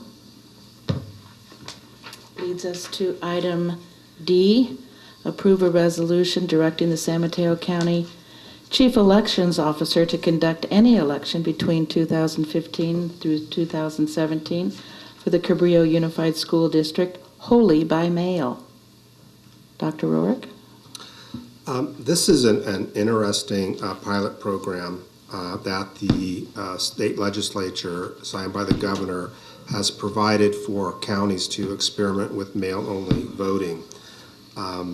The idea here is that most of the voting is becoming more and more by mail.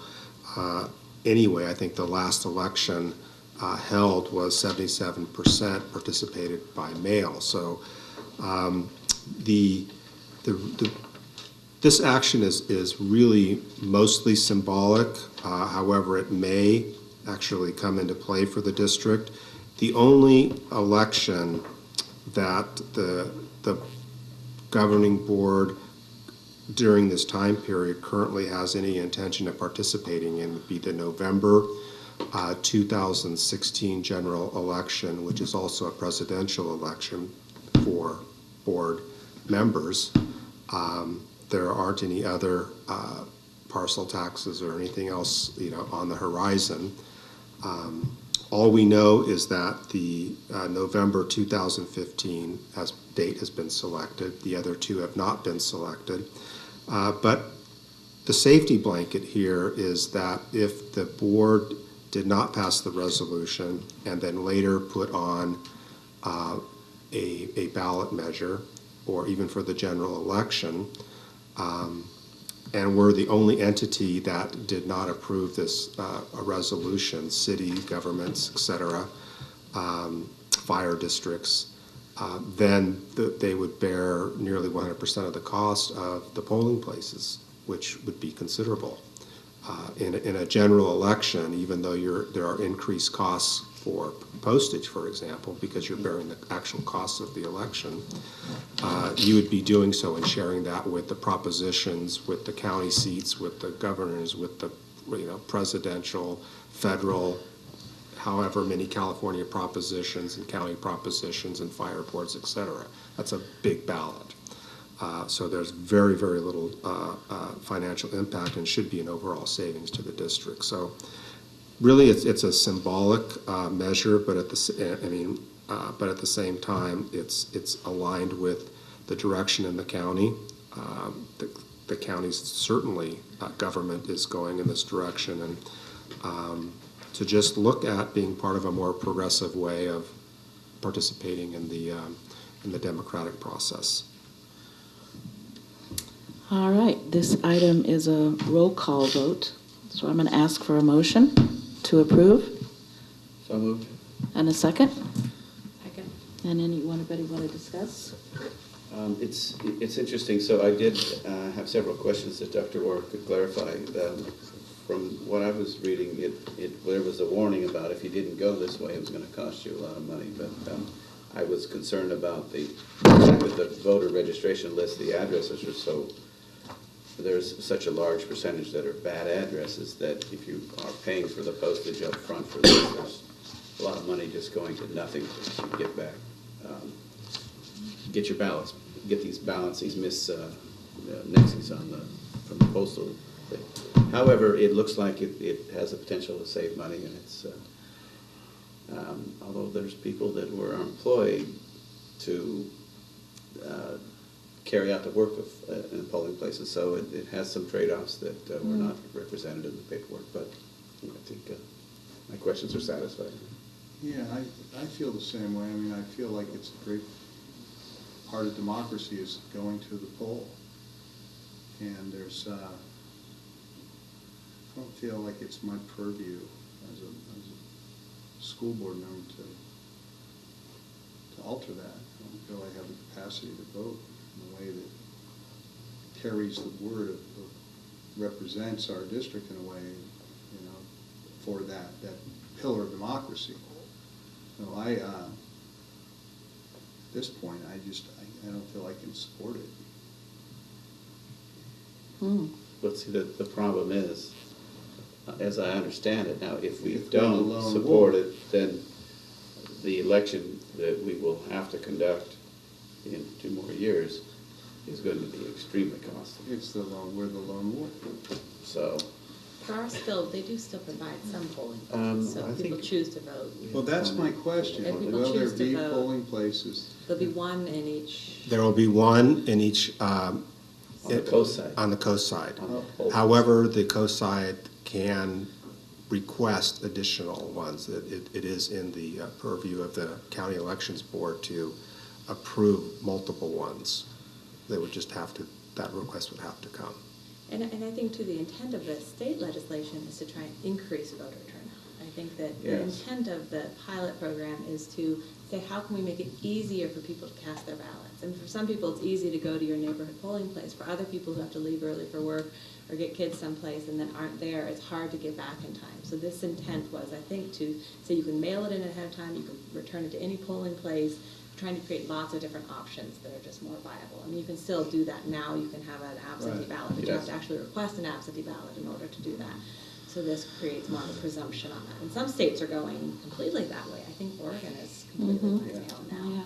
So it'd be interesting to see whether or not it actually does increase participation, but I think that's the intent behind it. So it's actually trying to increase your democratic process rather than come on up.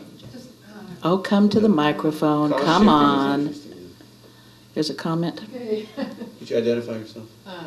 It's Marina again. I just want to say that a large part of, the rural areas of your district doesn't have any polling places, and it's all done by mail anyways.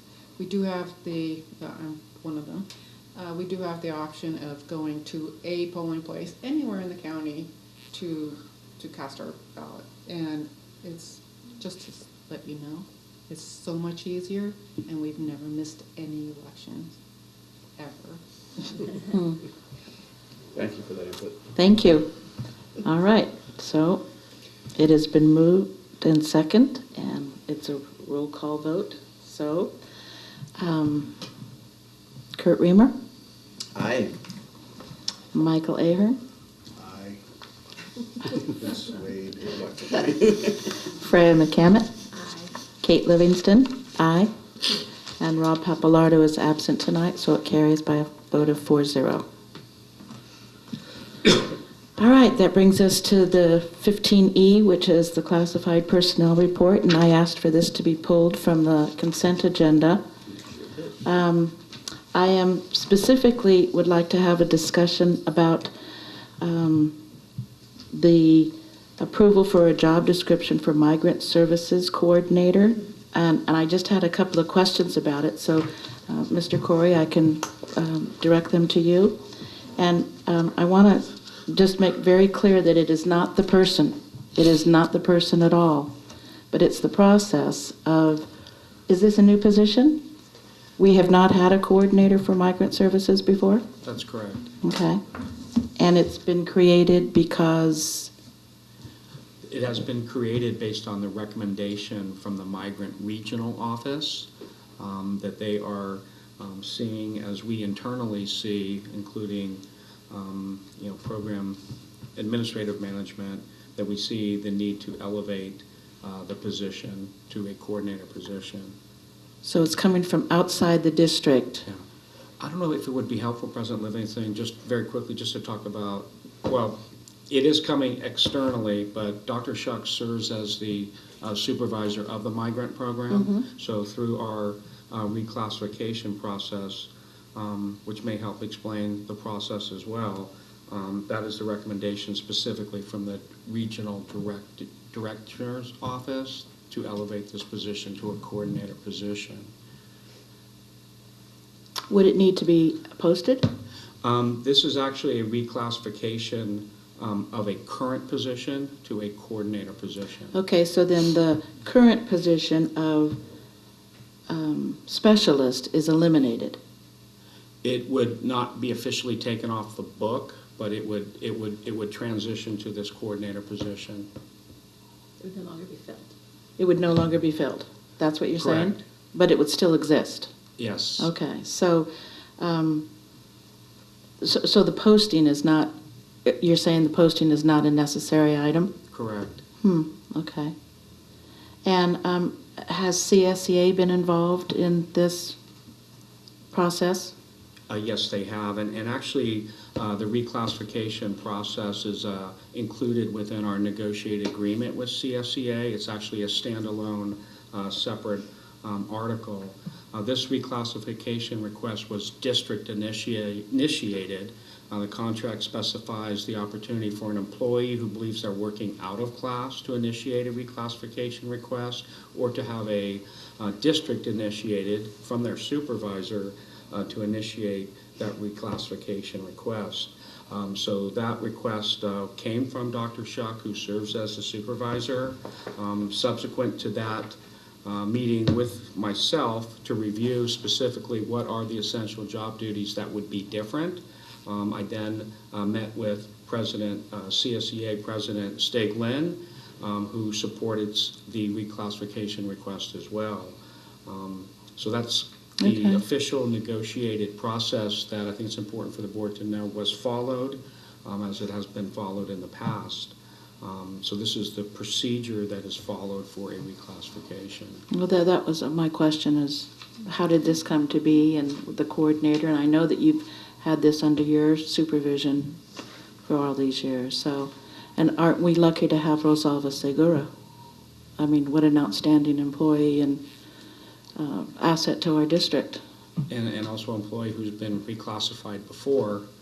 She did serve as a community liaison and then was reclassified via the same process to a district, new position, district position as well. Okay. So definitively with the forthcoming work that will be done within the migrant, within the Big Lift program, there's definitely a need for someone to step up, and we're fortunate that we have someone to step up that is very familiar with the program, who's actually on multiple occasions been recruited by the regional office to join their team. But her commitment to our district, commitment to the program, commitment to our kids is so strong. We're fortunate to retain her. Yes, and again, it was more about what was the process rather than the person in it. So And it that clearly was understood, yeah, and I understand and can appreciate that. Right. All right. That. Sorry. Need a motion? Yes, we need a motion to approve the consent agenda. This part, yes. So, is there a motion to approve? So moved. Second. It's been moved and seconded. All in favor? Aye. Aye. Opposed? Carries 4-0.